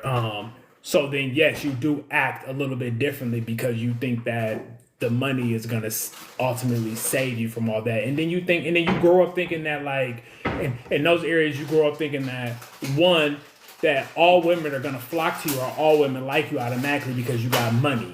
That's it. They think that, you know what I'm saying, and that's and that's propaganda enhanced by men. Women don't actually run under those standards of who they like as men. That's men. Like I said earlier, that's men competing with men. Right. Can I also just say this too, that like statistically speaking, we know that black women, because Clark is a black woman, we know that black women often marry down. Yeah. Statistically speaking. So the fact that men create this trope of like how women are just gold diggers and blah, blah, blah, blah, blah, is like, it's definitely not as true within our community as maybe other communities. What I think too, so CJ, what we were talking about, the reason, and we're not saying this all about just Taylor, we're kind of expanding that topic, but it started with Taylor because of him shoving and mushing Clark in 2 different lives at this point. And, you know, I want to say to Clark, I don't know this girl. I don't know this girl, right? So when I'm speaking like to her behaviors, I don't know anything about her past, but it definitely was giving trauma response. And while, yes, on 2 Lives, Jelly, right? For me, CJ, to me, there ain't no such thing as cute shoving. But I will say this. He in the second live, he shoved her and called her a liar. In the first live, he mushed her multiple times. At one time, a full face palm mush, and is like shoving her down. I have a video I actually have all the clips clipped into a video, breaking them down and analyzing them on my page. I think it's my most recent video. Yeah, and that's another thing. It's weird. He's in competition with her. Girl. Like that's weird. It's jealousy. Sorry, go ahead, baby. No, it's okay. And she was looking embarrassed, but I want us to remember that, because I know people will write it off because, oh, she laughed or she shoved him back. Watch his eyes. Watch his eyes when she does it, y'all. Watch his eyes. Watch her energy in the way that she is definitely acting in a way of like, I'm gonna laugh this off because I don't want this to escalate. I'm moving. You can tell by her energy. And even her facial expressions that I'm gonna keep it cute for this live. I don't want this to blow up because I don't want this to blow up later. Yeah. When we turn this live off, as what's we gonna know, happen? hopefully Because y'all know abusers when they feel embarrassed. Especially when they feel embarrassed, it only. How dare escalates. You talk to me like that? How dare you? In front of all the people, you literally embarrass me. You literally will watch him in the clips when he shoves her down. He looks to her to see what her reaction is going to be, and then he reads the chat where people are telling him over and over again, "That's rude. Stop doing that. Don't shove her. We want to see her." Da-da-da. And so he continues to fucking do it. He wants to see what's going to happen. And to this person's point that just said it. Taylor mashed J Threat. His mask dropped during the show when Alandra called him out. I don't know if y'all lost it. Risa, sorry. We're talking about Taylor and the lives, the 2 recent lives. Thank you for the follows, y'all, that have happened where he has put his hands on Clark. I don't know if y'all caught it, but during that challenge, during the Stand on Business challenge, when Alandra says what she says to him, and then he has those, I'm going to call them wild eyes, as someone that has lived with an abuser. To me, what I saw was like, oh, his whole countenance changed. His whole countenance changed. It was like, oh. And I had a physical reaction in my own body. Okay, baby. My husband will be back, y'all. I had a physical reaction in my own body. And so to me, I was like, oh, that's who he is. And again, I'm not gonna call him an abuser. But I am gonna say he's demonstrating abusive behaviors. Because abuse is not just physical, but we are watching the physical. But he is clearly trying to demean her, to make her small, literally, physically. Physically. Yes, it is the same. He is quite literally physically pushing her down to make her smaller than him. I'm sorry, Cara. It is about testing her boundaries, Stevie. Am I saying that wrong, Stevie? And tell me if I'm not. It was very scary. As someone that has lived with a person that would have those moments, it was scary. And you know, now I'm stretching a little bit. Okay, I'm stretching a little bit. I'm going to admit this, but I did see the live when Clark laughed at hold on. Thank you. I did see the live where Clark laughed at somebody calling him 3 dreads. And I wonder if a lot of this behavior is a result of him feeling like she embarrassed him, so to speak. It definitely feels like at the very least he's in competition with her. And again, y'all, people that like you, hi Kay, hi Taylor, should not be in competition with you. They shouldn't. There have been times where my husband is like known in our city for certain things that we used to do. And people would refer to me as his wife. They didn't know my name. They'd be like, oh, you're such and such's wife. But every time my husband got up to do his thing that he did in our city, he acknowledged me. He named me. We should not be in competition. CJ, the shoving her is not the demonstration of him being in competition with her. It's the fact that watching him have a reaction to her being so loved. People saying, where is she at? People being engaged in her life. That's what it's about. Watching him feel like, well, why is she loved and I'm not loved? What I think about him being nice to Alandria is a performance. That's not real. You know what I mean? It's not real. Honey, it's fine. It's an arm. They can see an arm. And Alandria, when she got on the live, people were telling her, Bad D, that she made the views go up. He's sick. He's sick. But I will say, and there's a creator, I've reposted it on my page, Jelly, not that we know of. I will acknowledge that, like, we don't know everything. I'm actually a licensed marriage and family therapist, username, all those numbers. Username, all those numbers. I guess, can you say more about what you mean, Cara, about what do you mean by a normal relationship?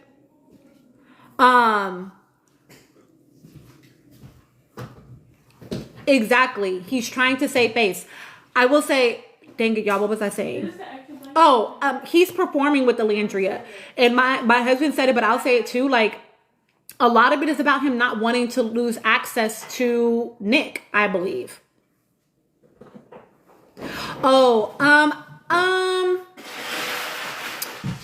You're saying he's in competition with her. Would he be abusive otherwise?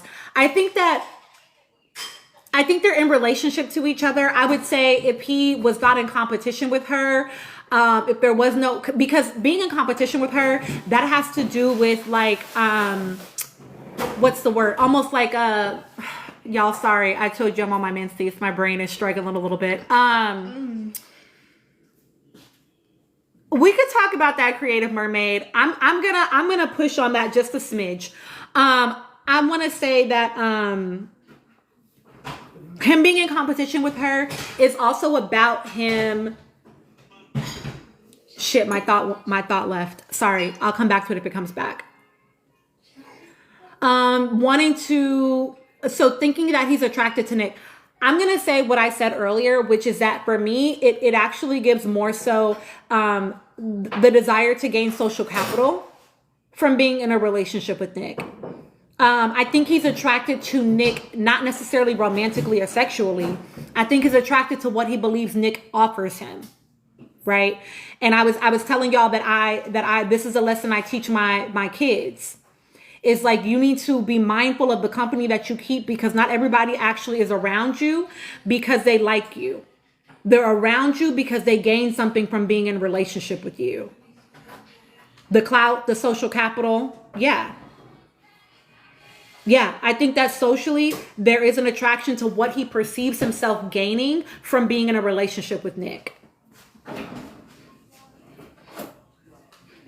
Yeah, that's what we're saying, CJ. Not romantically, not anything else like that, and not sexually.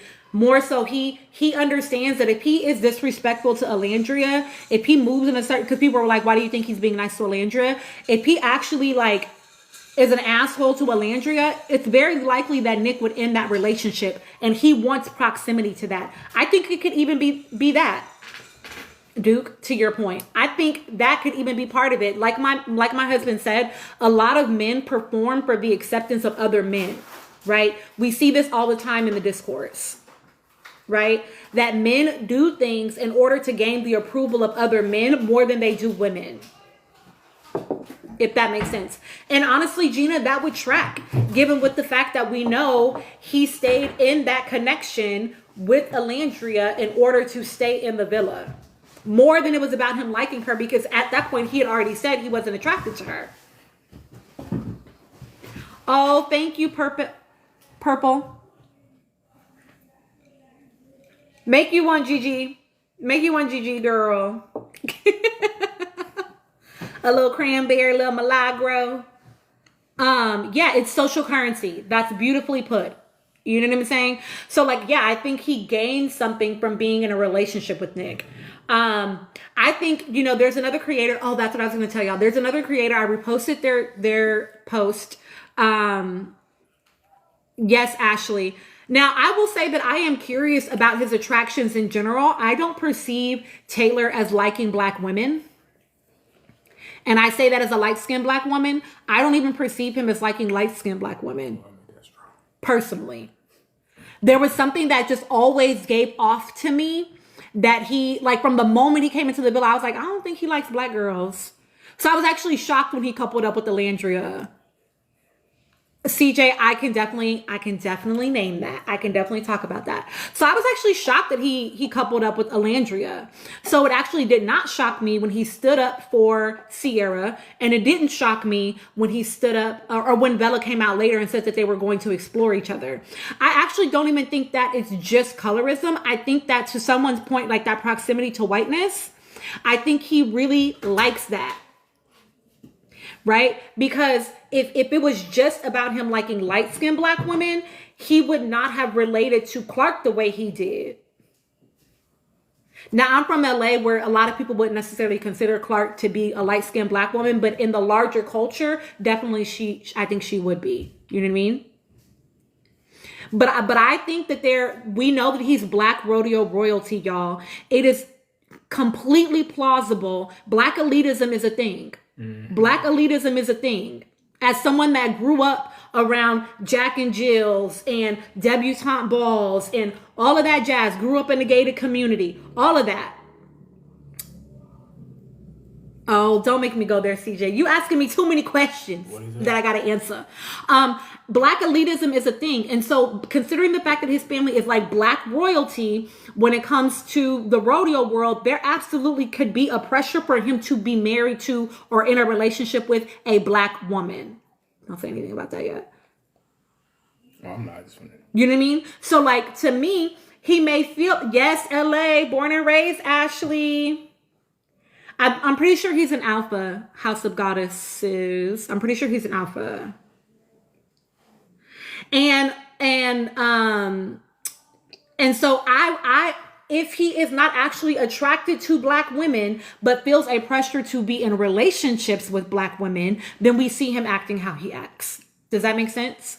But there was a creator that did this. Oh my gosh, I just love nerds on the internet, y'all. There was a creator that was talking about, they were talking about the like Taylor's potential sexuality, and it's speculation, y'all. Nobody knows this, okay? It's just speculation. But that what they were talking about is how being in relationship to white women, because the way that womanhood is socially constructed in the United States. I've talked about this in some really old videos on my page, y'all. I talked about like the social construction of womanhood and how it's had different iterations over time, because this is what I did my thesis on. But anywho, they talked about how when you're in a relationship with white women, because they are the standard of femininity, you are allowed to show up any way that you want as a man and still be perceived as masculine. Whereas when you are with black women explicitly, because we are masculinized, I can't talk, y'all. We are masculinized. That's not the right way to say it. Shit, whatever. Y'all know what I'm talking about. But because we are made to be more masculine in the larger culture, you have to show up as hyper masculine, right? Which is where we get not just the Mandingo, but the black macho from, right? If you haven't read this book, it's called The Myth of the Superwoman and the Black Macho. And it's a great book. It's a great book, and it'll break down how sometimes black men will feel the pressure because of patriarchy, because of whiteness, because of white supremacy, to be hyper masculine. They have all of us, whether we want to admit it or not, we all have certain like narratives written onto our bodies, right?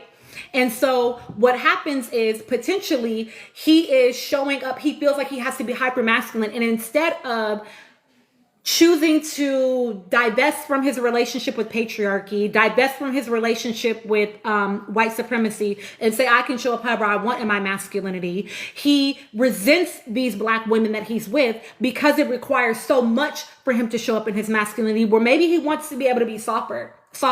Maybe he wants to be able to be more in tune with his feminine. Maybe he wants to engage in certain activities, but he feels like he can't because black women are going to clock that as too femme.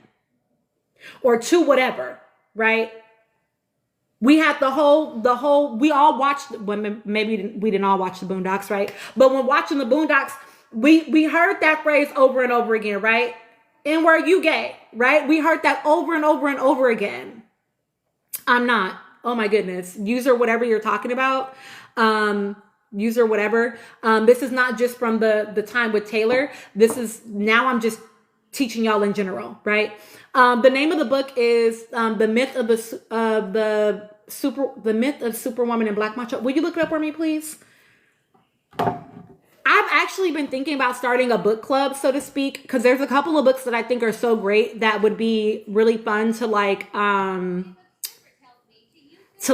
Myth of Black Macho.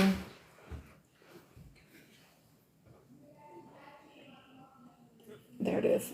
It's called Black Macho and the Myth of the Superwoman. And a tip for y'all, if you put Black Macho and the Myth of the Superwoman PDF into Google, it will give you the PDF version. You can do this for any book. Though I encourage you to buy the book because it is written by a black woman.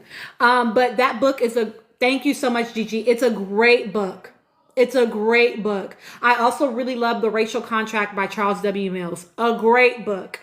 A great book. These things will really teach you a lot.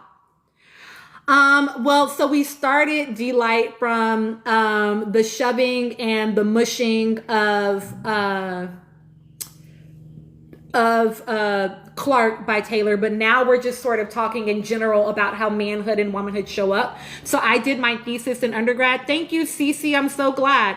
I did my undergrad in my undergrad thesis on Black womanhood, the conceptualization of Black womanhood in relationship to Black manhood and how that shows up in the context of romantic relationships in the family unit. So now we're just sort of being nerds on here. He actually did that in 2 different lives. One was yesterday, and I think one was a couple of days ago. But sorry, y'all. So it's possible that he is wanting to like show up as hyper masculine, and there's a resentment that's happening because of that. Alexandra, a couple of people have asked. I've been thinking about like trying to, I don't know how I would like host that online somewhere. I need to figure it out because a couple of people have asked that. But I have a couple of papers from undergrad around that. The second book is called The Racial Contract by Charles W. Mills. I will tell y'all that one is a heavy philosophy read. Like you definitely need a like a dictionary probably as you read it. I did at least. I don't know. Maybe y'all are just amazing. But I don't have a background in philosophy, but I read it for my philosophy of racism and sexism class. And it's beautiful. It's a great book. It really just changed the whole way that thank you, Amina, changed the whole way that I understood the world. So I think those are two great reads. I mean, I can give y'all some recommendations off my bookshelf. So yeah, so this creator also was talking about like how, and I agree with this, right? If he actually prefers non-Black women or white women, and I love that. And will you pin that comment about Tingyon Law? I think that would be a good one too, Amina, if you have a chance. Can you drop it one more time, Cara? I think that, they allow him to perform masculinity differently, unfortunately, because their womanhood is not crafted in the same way that our womanhood is crafted as Black women. And so, but if he is feeling like he feels pressure from his family to be with Black women, that could breed resentment potentially. Do I think it's wrong for Black men to prefer other races? I don't want to say that I think it's wrong. Do I think it's curious? You know how CJ is. If y'all haven't engaged with CJ is a trip. Hi, Shawnee. I think it's curious when any race, but especially a race that has a power dynamic at play, which would be white people in the United States, to fetishize, and I'm using that word explicitly, when they prefer a race. Does that make sense? Because to me, it's giving, what is that about? Right? Because of the relationships that, certain, just racial dynamics are always at play. And so I think that we have to be mindful of like, what is that rooted in? Mm-hmm. Right? Because for me, it's like, if you're attractive, you're attractive. Why can't I find anybody attractive based on a race, especially how diverse a lot of races look, right? So like when we're talking about, like when people say they prefer Latino people, like that's so diverse. Like, what does that even mean? What does that mean? That's so diverse. Like, so to me, to say that is like, are you like, I can't take you seriously because what does that mean? There's so much diversity in that one group.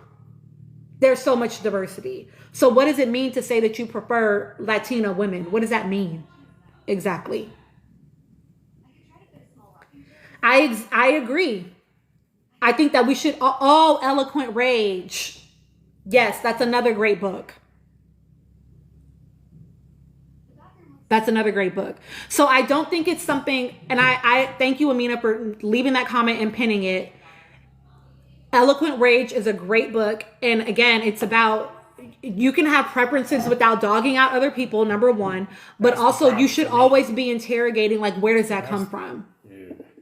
Where does that come from? What is that about? CJ had asked a question I wanted to go back on and I forgot. So yeah, I would say it's rooted in something. And what is that? I don't think it's necessarily anything wrong with having a type, right? But like I have a type, but that's not the only like look that I've ever dated, if that makes sense, right? Like I have a type, but that doesn't mean I can't find other people attractive and be attracted to them and want to date them. What does it mean to be a man in your worldview? Correct, Marie. That's a good question, CJ. I don't know that I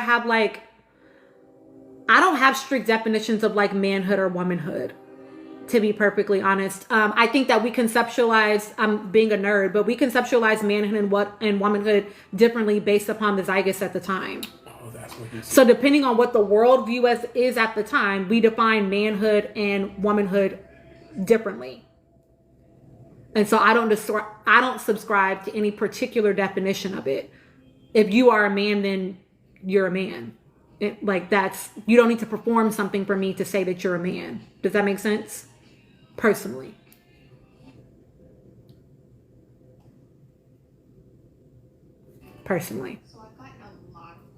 And I think that to add to that, I think that question specifically, I think that goes into what I was saying about men performing for men.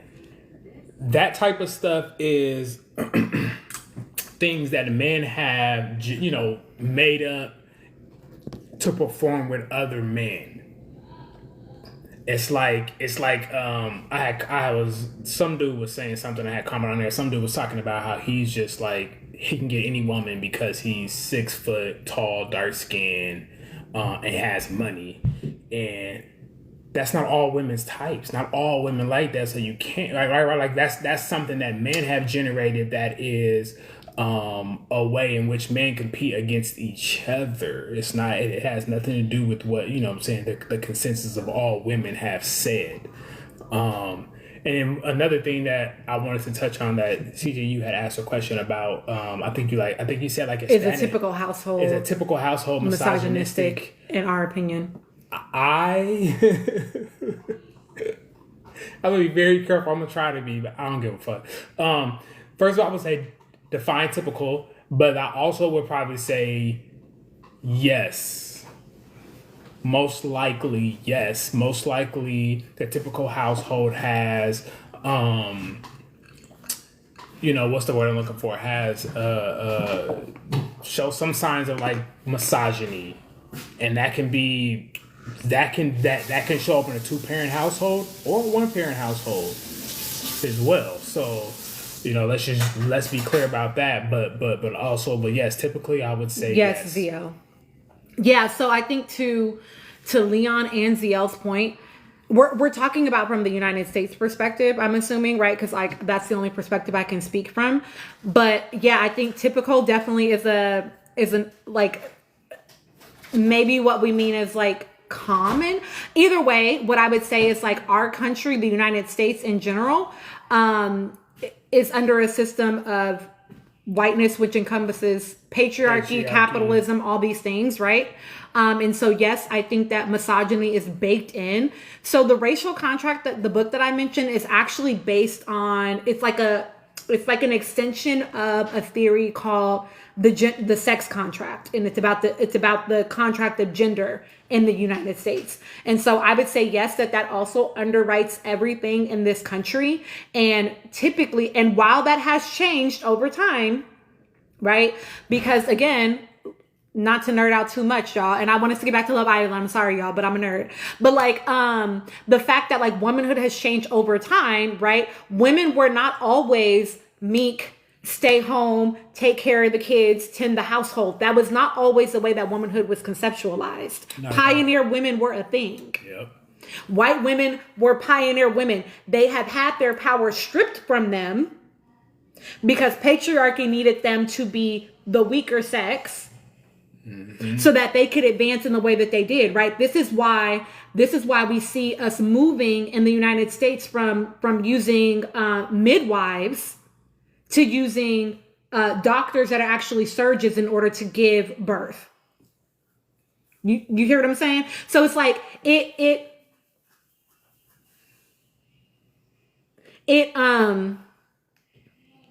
so I want you. Sorry, y'all. I'm getting all these weird requests. Exactly. If women read, they would go to the insane asylum. You see what I'm saying? So like, I do believe that like womanhood has changed over time, which means manhood has also, the way that we conceptualize manhood has changed over time, right? And we know, sorry, y'all. Yes, CJ, traditional, definitely, yes. We know that like in some respects, right, that like, well, not in some respects, in most respects, Black women have historically been left out of that conceptualization of womanhood, right? Yeah. Because Black women were never just sitting at home taking care of their kids and that's it, right? We was taking care of their kids. We was going to work. That has never been true for us. We have always been systemically, both Black women and Black men. Yes, we can. We have always been systemically kept outside of the larger conceptualizations around womanhood and manhood. Right? So this is why I don't subscribe to like any particular definition, because I know that I would be or perceived as masculine. Like Chris said, right? I've had people say things like, or people have said things to him like, you need to check your wife, or, because I be speaking my mind. You know what I mean? And so, and that's one of the things that I loved about her the most. So. And so, we have been systemically kept outside of those things. Exactly. Check what and check who. Okay. So yeah, y'all, it's, I don't subscribe to certain things because I know how that has looked for, thank you, Zia. We're going to come back to that right now. I understand the way that has been weaponized against my community. And so I refuse to buy into certain things. That's one way that like I queer my existence, that I challenge the way that the system asks me to show up in the world, if that makes sense. Okay. I saw the comment. Let's take us back to Love Island. Y'all made me nerd out for real. Oh my gosh. This is why y'all can't get me started. Because the world requires so much of us, right? And so this is not me saying like, oh, I'm so glad. This is not me saying like, this is not me saying that like Taylor is excused for his behaviors, but there is a lot of context. There's a lot of nuance that obviously I could never just put into a TikTok video. For sure. So that's why I wanted to make sure I went live so that I could give y'all a full picture of like my understanding around some of this stuff and have conversations with y'all about it. Thank you. Yeah.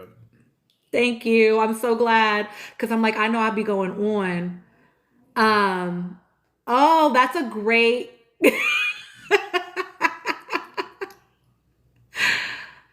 I didn't play it in here, Delight for Life. I have it on my page. Exactly, to be perfectly honest, we can't talk about any sort of reality TV show. We can't talk about any sort of anything without understanding that in the United States explicitly, right? All of this is at play at all times. And so it all matters because it informs the way that we engage with the media that we're consuming. When do I think Nick Leandro would make sense to have a combo about race, and how?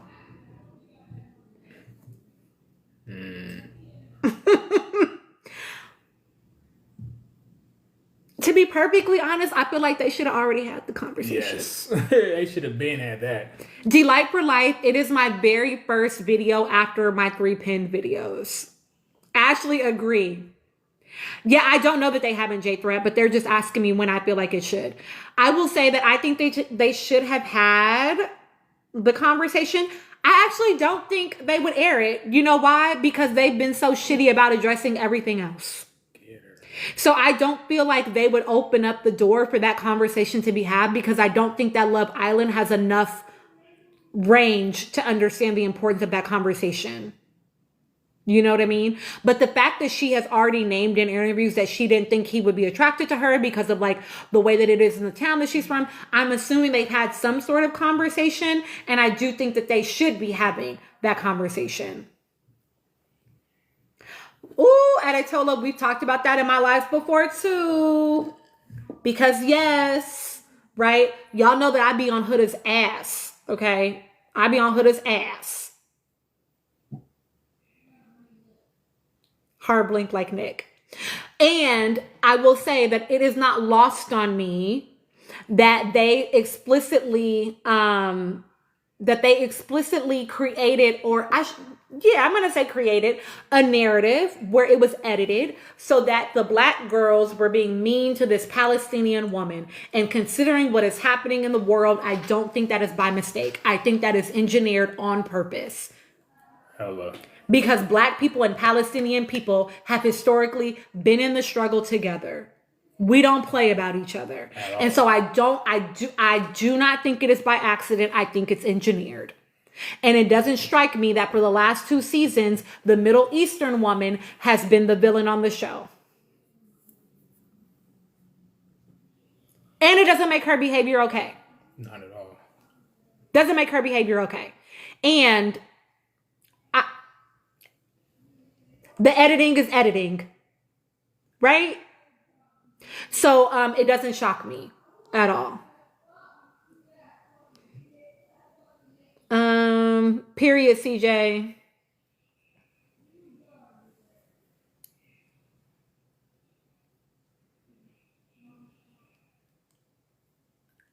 I'm just reading y'all's comments. Sorry. I was going back to read your comments. Oh, that part too. That part too, because why would they knew, because everybody does a full mental health evaluation panel, all this stuff. They knew what had gone on for that girl and still put her on this show. And I agree, Rayeli, and to Gigi. I say all the time, you can make a mountain out of a molehill, but you cannot make a mountain out of nothing. So they still had to have the data to edit in. Does that make sense? They still had to have the data. She still had to engage in the behavior, but I don't think that it wasn't intentional. I do believe that they were creating a story for a reason. You know, I want to speak to that just for a second. Delight for Life, because yes, this is true that there has been wild behavior in the past. I don't know that I would consider behavior in the past to be worse than what's happened. And I want us to also, not that I'm saying you're doing this, but people that say that, I want people to acknowledge that just because something else is bad doesn't mean this isn't bad. They both can be bad. You know what I mean? So for me, I don't like when people do that. And not that I'm saying you're doing that, but the people that have made that argument, I'm like, y'all, they're just both bad. 2 things can be true, Miss Mac. Exactly. As far as like not knowing if you want to watch moving forward, you know, honestly, I don't know what's going to happen moving forward. So I get that.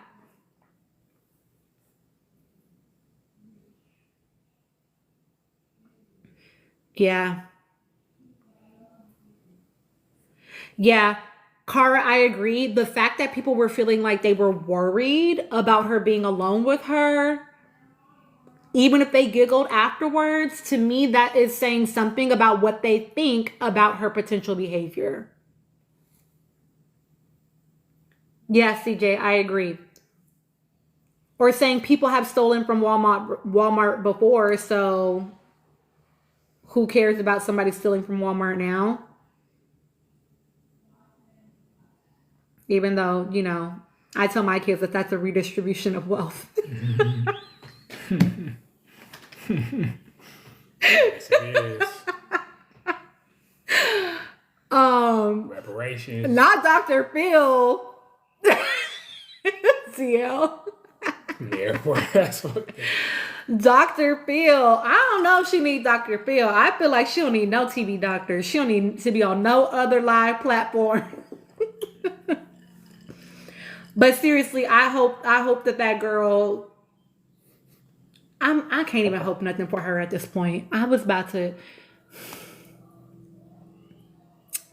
I agree, Gigi. Miss Mac.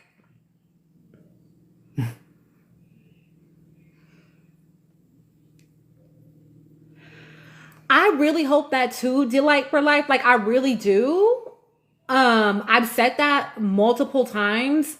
I know that people have been quick to try to like diagnose that girl. I would never do that from a TV show. But based on things I saw, I do think that she could use some additional support. I don't think that she's going to be motivated to get it because she has been insulated since leaving the villa with people that support her behaviors rather than people holding her accountable. And I don't think she has any motivation to change on her own. But, you know. And I agree, Delight for Life. I agree. So, yeah.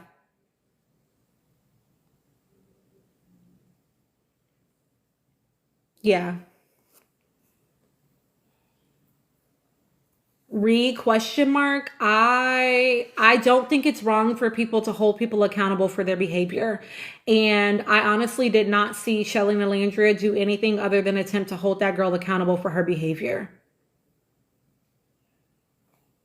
So to me, I don't think they did anything wrong. I think that people have a hard time with women, but especially Black women, speaking directly to someone and sternly holding their space, which is why I appreciated Alandria and Shelly's, you're welcome, their okay, and what about it, Heartfire? Because why are you here if that's how you feel, honey? But that's why I appreciated Kiki having that interview with them where she was able to name, did you all feel like you had to hold things back? I watched you get painted as a villain. Like she was able to name and ask those things. And so I think that was really important for them coming out of the villa. I actually don't think that that's true for anyone other than Shelly as far as we know, but I don't, she doesn't really speak a lot about what's going on. I know from her first interview that she said that she had that Sierra had reached out and said that she missed everyone. And she's like, and I know that she was attempting to like work on herself and fix everything, but it didn't sound like they were in active communication. I know that Sierra no longer follows Alandria. I really don't know like what else is going on with them, but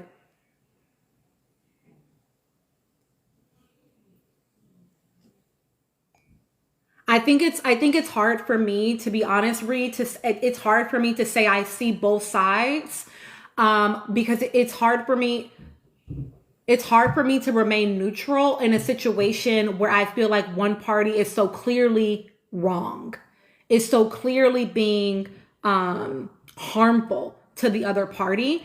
To me, that means that I've aligned with the person that is harming. Right? And so for me, I don't see harm on both sides. I see them naming her behavior to her and her perceiving that as an attack because she's not accustomed to being held accountable. Gator Fade. Do you think Huda's display of behavior harmed the younger generation, or will they lose interest in her? I think it harms them. Mm-hmm. I think it harms them because, in my opinion, I said on the live earlier, I've been a therapist to middle schoolers. Delight for Life, I struggle to believe that that's true. But I've been a therapist to middle schoolers, so I'm working with 6th, 7th, and 8th graders. And what I hear them normalize in their romantic relationships concerns me. I've had 7th graders and telling their partners they don't want them talking to other boys that they were already friends with. Normalizing this behavior, normalizing her crash outs, normalizing her, you don't talk to anybody else about me. She's the reason that behavior that she was engaging in is the reason why I have to run therapy groups around what healthy relationship dynamics look like. Because in 6th, 7th, and 8th grade, they think that shit is normal. They think that that's like jealousy is almost like a sign of how much you care. Most people don't have adults in their lives pushing back up against that and challenging that way of thinking. So to see it on a national scale, to see it on national TV and being normalized, and then she's being rewarded for it. She's getting brand deals. She's doing all this stuff. I think it encourages that behavior, and that is so harmful. Because the reality is most of these kids are not going to go on TV and become the next Houdini. They're not going to become her, right? And so, Ashley, girl, the conversations I've had to have with caregivers. So most of them are not going to become that. So when they're engaging in anti-blackness, when they're engaging in racism, when they're engaging in harmful behaviors online, they're not able, because that frontal lobe is not developed. They're not able to think about how the fact that that's going to follow them for the rest of their lives. I agree, V.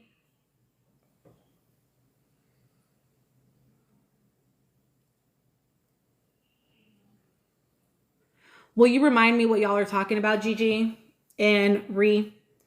Like, I do think it is dangerous for them to, well,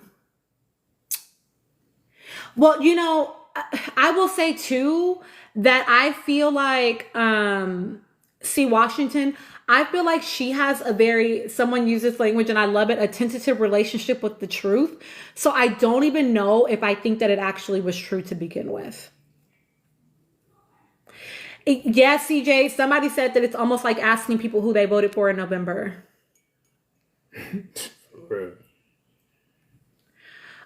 Say more about Nick's jealousy. Oh, it does, Casey, and it always has.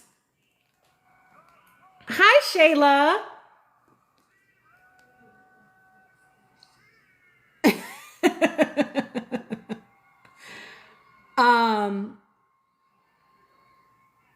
Oh, she didn't. I don't think I perceived that as defending her in the Keke Palmer interview. Maybe it was a different interview they're talking about. I don't know if I perceived that as defending Ciara. They asked if she had talked to her. She said yes, Ciara had reached out. She said that she missed them. And she said that she was like working on herself to like whatever. But that was pretty much it. She didn't even say that they kept talking since then. And since that interview came out, like literally it was the first interview they did after they came out of the villa. No, yeah, I know, Gigi. So Tari, that was the first interview they did coming out of the villa. So I don't know where they stand today. We haven't heard anything else from them about her. But I know that she did oh yeah, that would be helpful. Yeah, she did say she was trying to give her grace. And again, this was the very first interview out of the villa. I agree, Creative Mermaid. I know that some things are just required of them. But I do agree that like some of them, I've said this in like my sort of reviews of their interviews, is like a lot of them are going on their interviews without having watched the show, which fair because they're doing them really fast. But also like you can't really clear up things if you don't know what we saw. It's hard to like clear that up if you don't know what we actually saw. Yeah. Misty, oh, if you do, Kara's right. It's an interesting interview and it's really fucking long. And even with 2 times speed, I was just like, why am I here? Why am I here? Oh, Reed, we don't have to ignore that. We don't have to ignore that. I think ZL, I was like, and then the girl just talked in circles. It was a lot. It was a lot. It was a lot. It was a lot. She was saying shit that ain't have nothing to do with the question she was asked. Like, girl, she just likes hearing herself talk. On God, ZL. On God, Gigi. Yeah. Yeah, it was a lot. It was a lot. I do want everybody to watch the season before they go to this reunion. Yeah, she did. It was clearly trying to like make a see Washington exactly. Like, didn't we all, girl? It was definitely giving like I'm attempting to garner sympathy. Good for you, Duke. Don't bother. Don't bother. As she should, Shayla. But you know what, right, Rayeli, that unfortunately that didn't happen. Like, and I, you know what's crazy is that I actually said something to, like, I made a video to her fans, like, y'all, she's working with a brand that is actively supporting and funding the G side of her community. Y'all, if you love her, flood her comments with this information. And the fans that found me called me a hater, y'all. I was like, you know what? Y'all got it. But her fan, Too Faced, Delight for Life. But her fans give me the energy of like, they like to build her up so they can tear her down. They like to build her up so they can tear her down. It's not about love. It's a parasocial relationship on a deep level, because in their minds it's like, if she wins, they win. And so to name, you know what? Hey, this is not a great brand. Too Faced, to name, it's not a great brand. That would look like a loss to them. And if she loses, they lose. And so they're willing to sacrifice their queen for the sake of winning. And that's really scary. It's really scary when people, again, they don't actually like you. They just gain something from being around you. I don't disagree.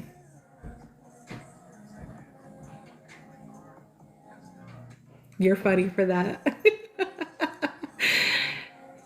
And they do. They do. And that's what concerns me, though. You know what I mean? Is that her fans are so young. Like, where are the adults to be telling them that this is actually not normal? It's not okay. You know? Shayla, I do. She's given me no reason to think that she would not victimize herself at the reunion. It's what she's done all season. You know what I mean? Now, y'all know that I think that already. Huda and Amaya are two sides of the same coin. Huda can do no wrong.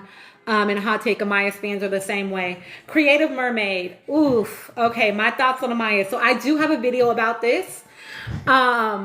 Stop, Gigi. My thoughts on Amaya are complex.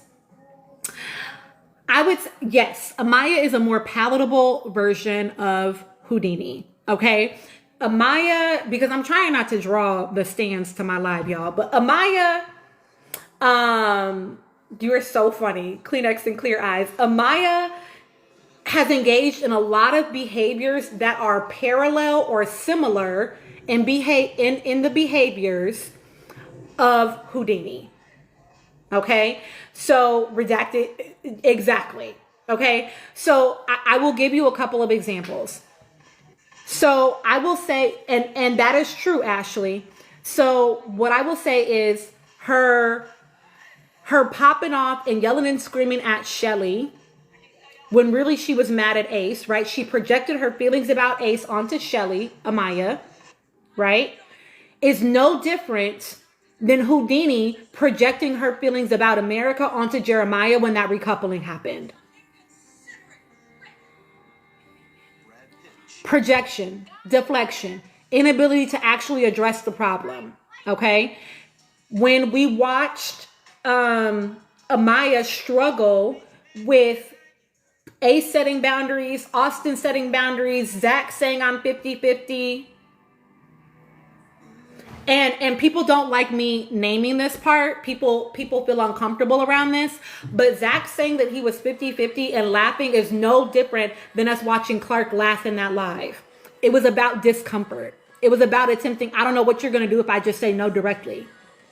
So I'm laughing and then I feel pressure to go along with it. This is the same that we watched Houdini struggle with Chris's boundaries. When he said, if you can't kiss me in public, I don't want to be active at night in the sheets. And then I'm going to punish you. You're going to have to deal with my attitude all day tomorrow. It's not the same exact thing that they were attempting to get, but the physicality, the struggle with boundaries are very much similar. Okay. The fact that when Potential. I think so too, CJ. The more that I've listened to that, I'm going to talk about that. The fact that we watched Houdini say, I didn't walk away from the conversation. People don't want to validate his boundaries because he is a known cloud chaser. Yeah, he moved very weird outside of the villa, and there's no such thing as a perfect victim. Right? When Amaya said, I didn't, that Zach had never said anything to her about his boundaries when she talked over him and couldn't hear him, because before that Stand on Business challenge, he said to her that there were some things that were happening that made him feel uncomfortable and that were like, whoa, that's a little bit far from me. But she couldn't hear anything and was calling him a bitch and was yelling and screaming and then walked away. So then when he brought it up at the challenge and she says, how come you've never said that? I'm like, girl, you weren't listening, because he did. And then when he came back to apologize and he attempted to he made all I statements in that I should have, I this, I that. And this is before he finds out she's America's favorite. He came to her to apologize. I. She talked over him, yelled at him. All she heard was attack. All she heard was criticism. And that's exactly what Houdini does when people speak directly to her. So to me, they are the same person, just at different levels. I say all the time, she's like a diet Huda. And people watched her cry and therefore perceived her as the victim, the same as a lot of people did with Houdini. And then people voted for her because she was the underdog in their mind.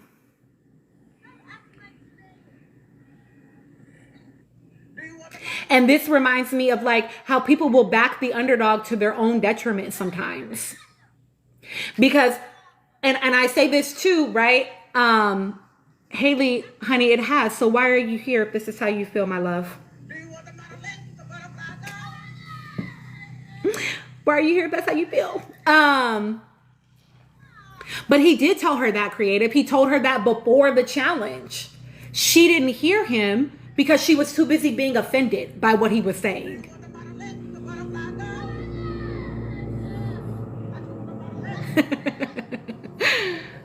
She was too busy being offended to hear what he was saying. You know what I mean? So to me, that to me gives Houdini's behavior. And I will say this too, about I'll give my take on Jeremiah too. As far as like the tears, right? She whether she means to or not, because sometimes we do things subconsciously, y'all. Sometimes we do things subconsciously. Her tears made her the victim in circumstances that a lot of times she created.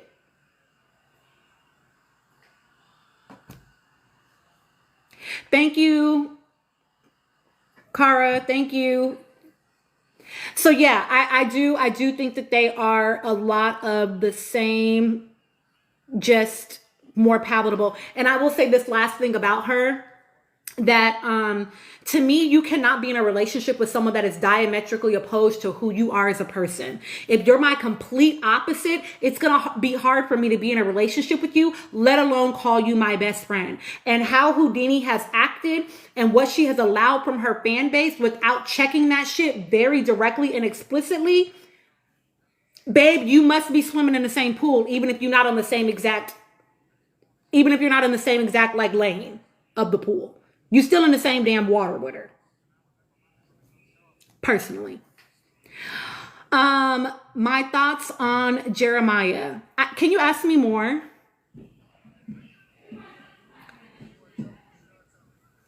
Can you ask me more about what you mean? Can we pin Shayla's comment too?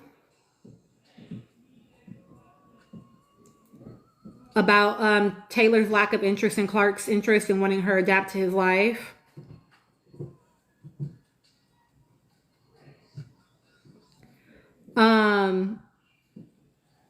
Exactly. Exactly. And I will give her credit for the fact that she will come back and she will apologize once she's regulated. And I need people to understand that accountability has 4 factors, and one of those being changed behavior. The fact that we saw her do this with 4 different people in her time in the villa does not suggest change behavior. It just suggests an ability to acknowledge what I did was wrong and apologize for it. But you have to change behavior too. While you give me more about what you're asking about, Jeremiah, I'm going to speak to Shayla's comment. I thought it was interesting that she's like, I want an all white house. And he's like, yeah, and cows can come in the house. I was like, is this man listening to her? Oh. Stone one.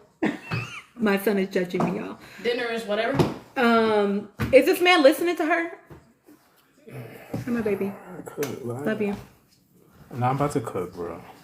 But I'm making some fish with some steamed vegetables. Oh, okay. Yeah, can you pin that comment about Jeremiah being emotionally mature? Yes, you need to eat something. It did not give to me that he was actually listening to what she wants and who she's saying that she is. And to me, that was like, that was odd. But I think it goes back to like what maybe we've seen, girl, because what are you talking about, Taylor? Cows in the damn all white house, the way she looked at that man. But it goes back to like what we're kind of saying that we see now outside of the villa, which is like my husband said, like maybe he has this perception because I have wealth and I'm over 6 feet and I'm this particular type of man that I can sort of just demand what I want. Like that might be what he is acculturated to and believes to be true. And so he may not feel like he actually needs to consider what she wants. Cookie said, to me, it seemed like Jeremiah was pretty emotionally mature, but am I seeing it wrong? I don't disagree, Cookie. I don't disagree. And I know that that might be a hotter take for some people. Okay, yes, user. No. I don't disagree, Cookie. I'm gonna say this. I think that Jeremiah had definitely some troublesome ways. I think all the Islanders did to a certain extent. Well, don't want to say all the Islanders. Yeah, I think all the Islanders had something we could critique because they're humans. Okay? Duh. Right? But the fact that he was, when I watched him having conversations with the guys, I really perceived him as like hearing what they were saying. And I really perceived him as like trying to run it through and like see like, okay, what am I missing? Right? And to me, that demonstrates a lot of maturity. The fact that he allowed her to come at him and never responded, it definitely gave, he's been in therapy before because he is emotionally regulating in this moment where lots of people would have said he was validated and having an emotional outburst. But he definitely was taking time to think through what was happening and determine how he was going to respond to it.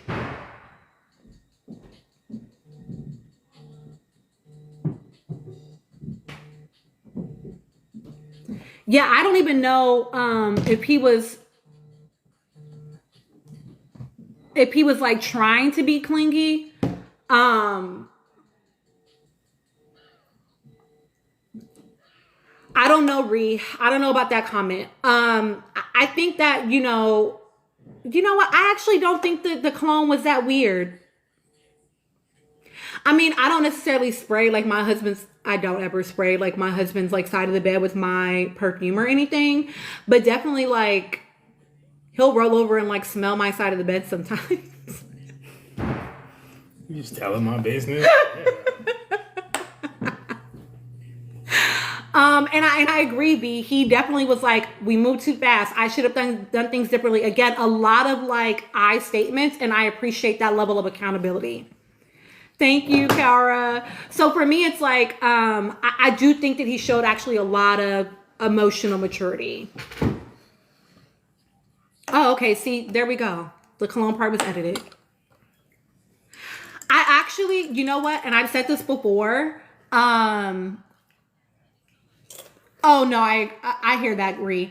The love bombing thing definitely pisses me off because nobody's actually using the word correctly when they're talking about it. The Islanders using it, and I've said this before. I'll say it again though. I did, Cookie. I'm gonna talk about that too. I did feel like the reason why that became the language in the villa is because I think that Ace initially clocked Houdini as the problem. But then she came and sat with him. She went on her tour like she does, right? We saw her do this later in the season too when it came to Shelly and when it came to Chris. She went on her tour to garner sympathy. And I think that she touched a nerve with Ace when she talked about being a single mom. And the sympathy then shifted to her. Again, this goes back to my like rooting for the underdog to your own detriment. And so then he began to feel like, well, she must be being taken advantage of. And I think that, you know, Houdini was certainly spinning a particular narrative to the girls about Jeremiah as well. And we know that Ace was close to Shelly, and we know that Ace has influence. And so he probably began to speak to certain things that then the other guys are like, oh, that must be it. Like that's what makes sense in their head. This is how people that are manipulative have an ability to control the narrative. When they're charismatic, right? They have an ability to shift the room into believing what they say is true, even when it's not. As far as like the Andreina thing, I think that was super problematic and I want to hear more about it. And I kind of hope that we get to see that clip at the reunion because that's weird.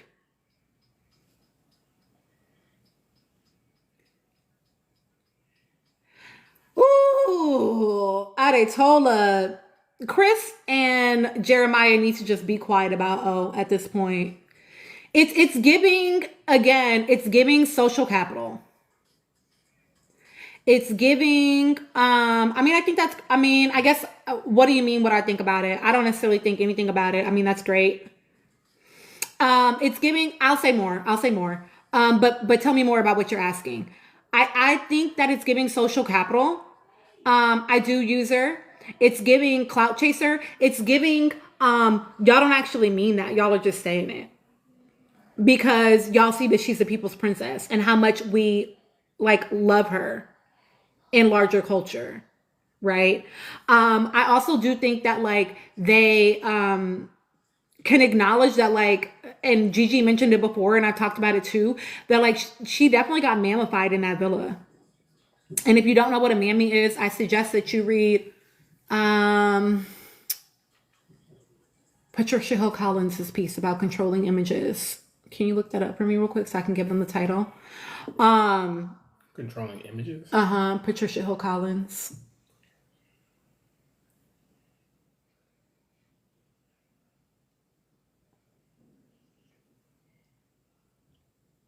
Not her books though. It's a chapter in something else. Go back. Just put controlling images. Sorry, y'all. 2 seconds. It's called Mammies, Matriarchs, and Other Controlling Images. It is a dense read. But if you don't want to know what a mammy is, I mean, you could Google it too. But yeah.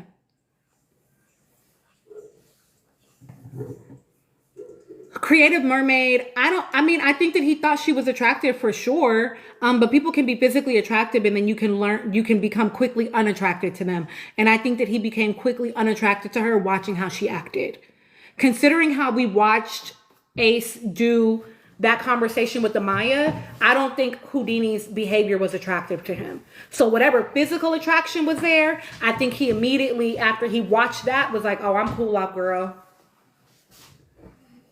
Personally.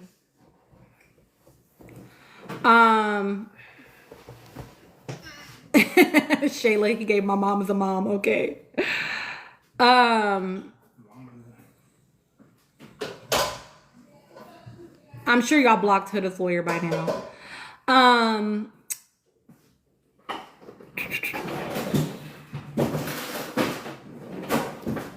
I'll say what I think about her being a mom. I think that it's like totally fine. I don't think it's anything wrong at all with like her being a mom. The only thing that bothered me was that she was not upfront about it. Some people are calling her, oh, I see what you're saying. Some people are calling her a terrible mom and that's too far in your opinion. I think that I don't know enough about her and her circumstance to say whether or not she's a good mom. I know what she has said does not appear to be true as far as like, oh, I have my daughter 24/7. That doesn't seem to be true based on how she's moving now that she's out of the villa. But I will say, I don't know her circumstance. I don't know if she's like, I've had my daughter 24/7 for 4 years, and so now it's your turn. I don't know. I don't know if it's like, I don't have custody of my daughter and I just lied about having her 24/7. I don't know. So to me, that doesn't make her a bad mom. I don't know enough about her to say whether or not she's a bad mom. The only thing that I think make her a bad mom, I don't know enough about her to say whether or not she's a bad mom. The only thing that I think about her as a mom is that I wish that she would have been direct about that. I think it's deceptive to not be straightforward with someone about that when you're dating, because you're essentially asking them to be okay with being an additional parent, even if the other parent is active in their life. And so to me, people deserve to have autonomy and they deserve to make choices with all the information. That was the only thing that bothered me.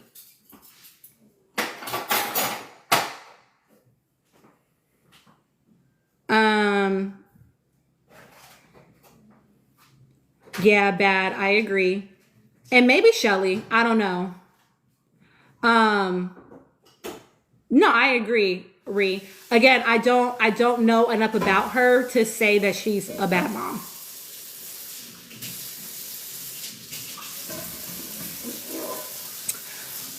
Do I think Chris was wrong for not carrying her out of the water? I don't.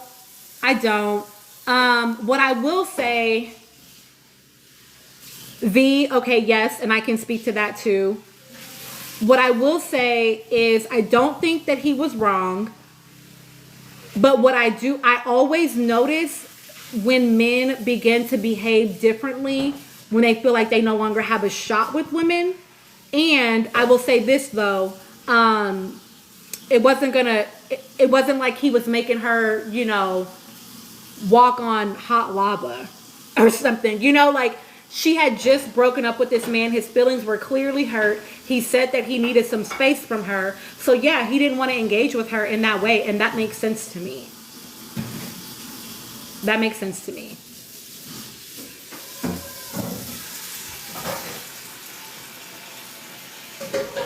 Yeah. I feel like, I think she was lying about that. I think she just didn't want to seem like no buster or something. I think she didn't do all that. I think she didn't want to seem like she was going out like a sucker, if that makes sense. Okay, so V, you talked about like growing up with a mom like that. Thank you for naming it.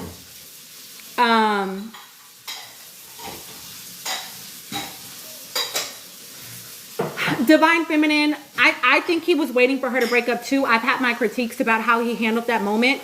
And I think you can still be hurt even when you know something is coming. Does that make sense? So like, even if you know something is coming, it still can be hurtful. And if nothing else, like his ego may have been bruised.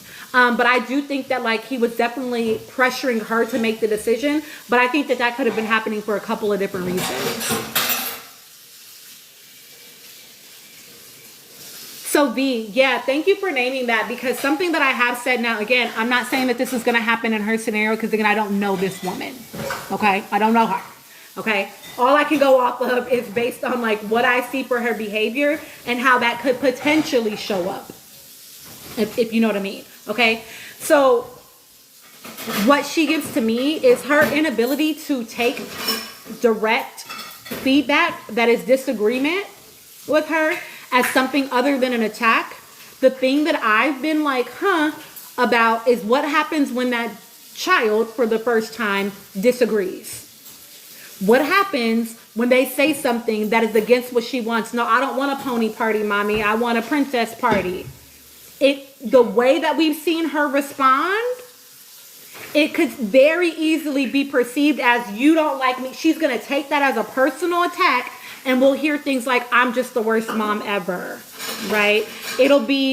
She'll guilt trip. It can get very manipulative. I don't know that this will happen. Just based on what we've seen with her interactions with adults, I don't know that I believe that that's the only time she shows up like that. It's easy to be a good parent, when your children don't push back on you.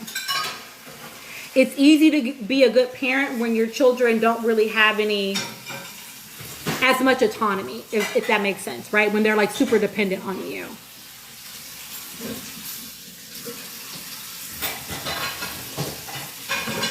What do you mean, Ree, about not being sure you see both sides?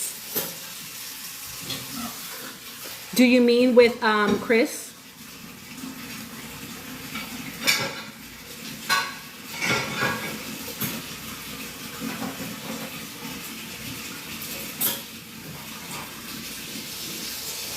I agree, B. It seems like, I mean, again, I don't know their dynamic at all. But if nothing else, you know, I think her parents love her. How that shows up, I don't know.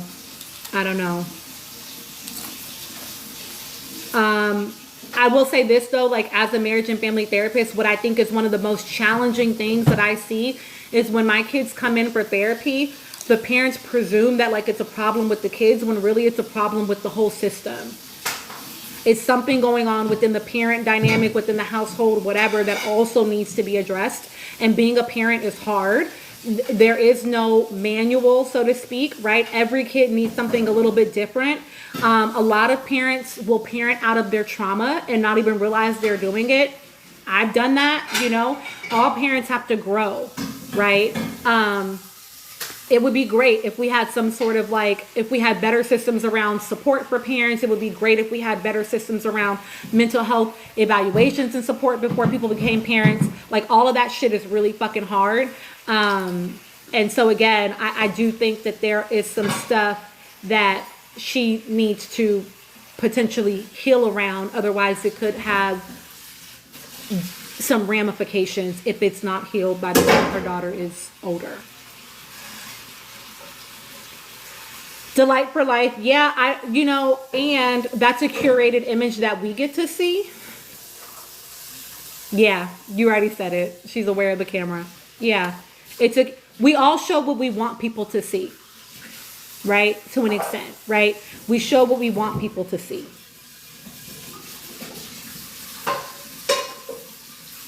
What?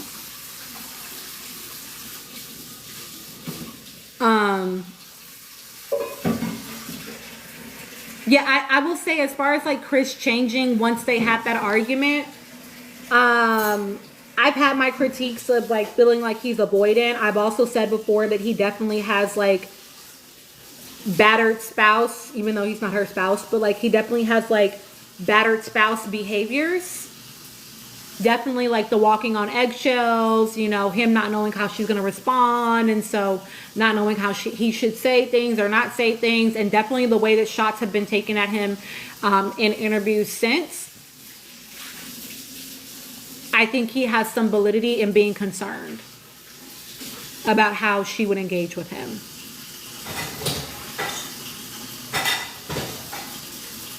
Okay. I really wanted to get on here because I wanted to give y'all my thoughts about Taylor and Clark, which I know that we did. Yes, I'm going to hop off Delight for Life. Thank y'all so much for joining. It's been great to chat with y'all. Thank y'all for the likes. Thank you for the follows. Thank you for the gifts. I appreciate y'all. Yeah, exactly. Fawning. Yeah, I agree, Reed. You know, it's reality TV. We're getting an edited version. But thank y'all so much for hopping on. I appreciate y'all. Bye, Rayeli. Or Rayel, sorry. I thought that was an I. Oh, thank you, Shayla. I appreciate y'all letting me nerd out with y'all. I appreciate y'all. Have a great rest of your night. And I'll see y'all around. Yay, I'll be happy to have you, Ashley. You're welcome, Bad B. Of course, Zio. And you'll be permanently a mod now, so anytime you come in, you'll automatically have mod privileges. Thank you so much for your help tonight. Bye, y'all. Do you want to say bye, babe? Yeah, say bye. Peace. Thank y'all for having me on and letting me talk my shit. But, yeah. Have a good night. Okay, bye, y'all. Have a good night.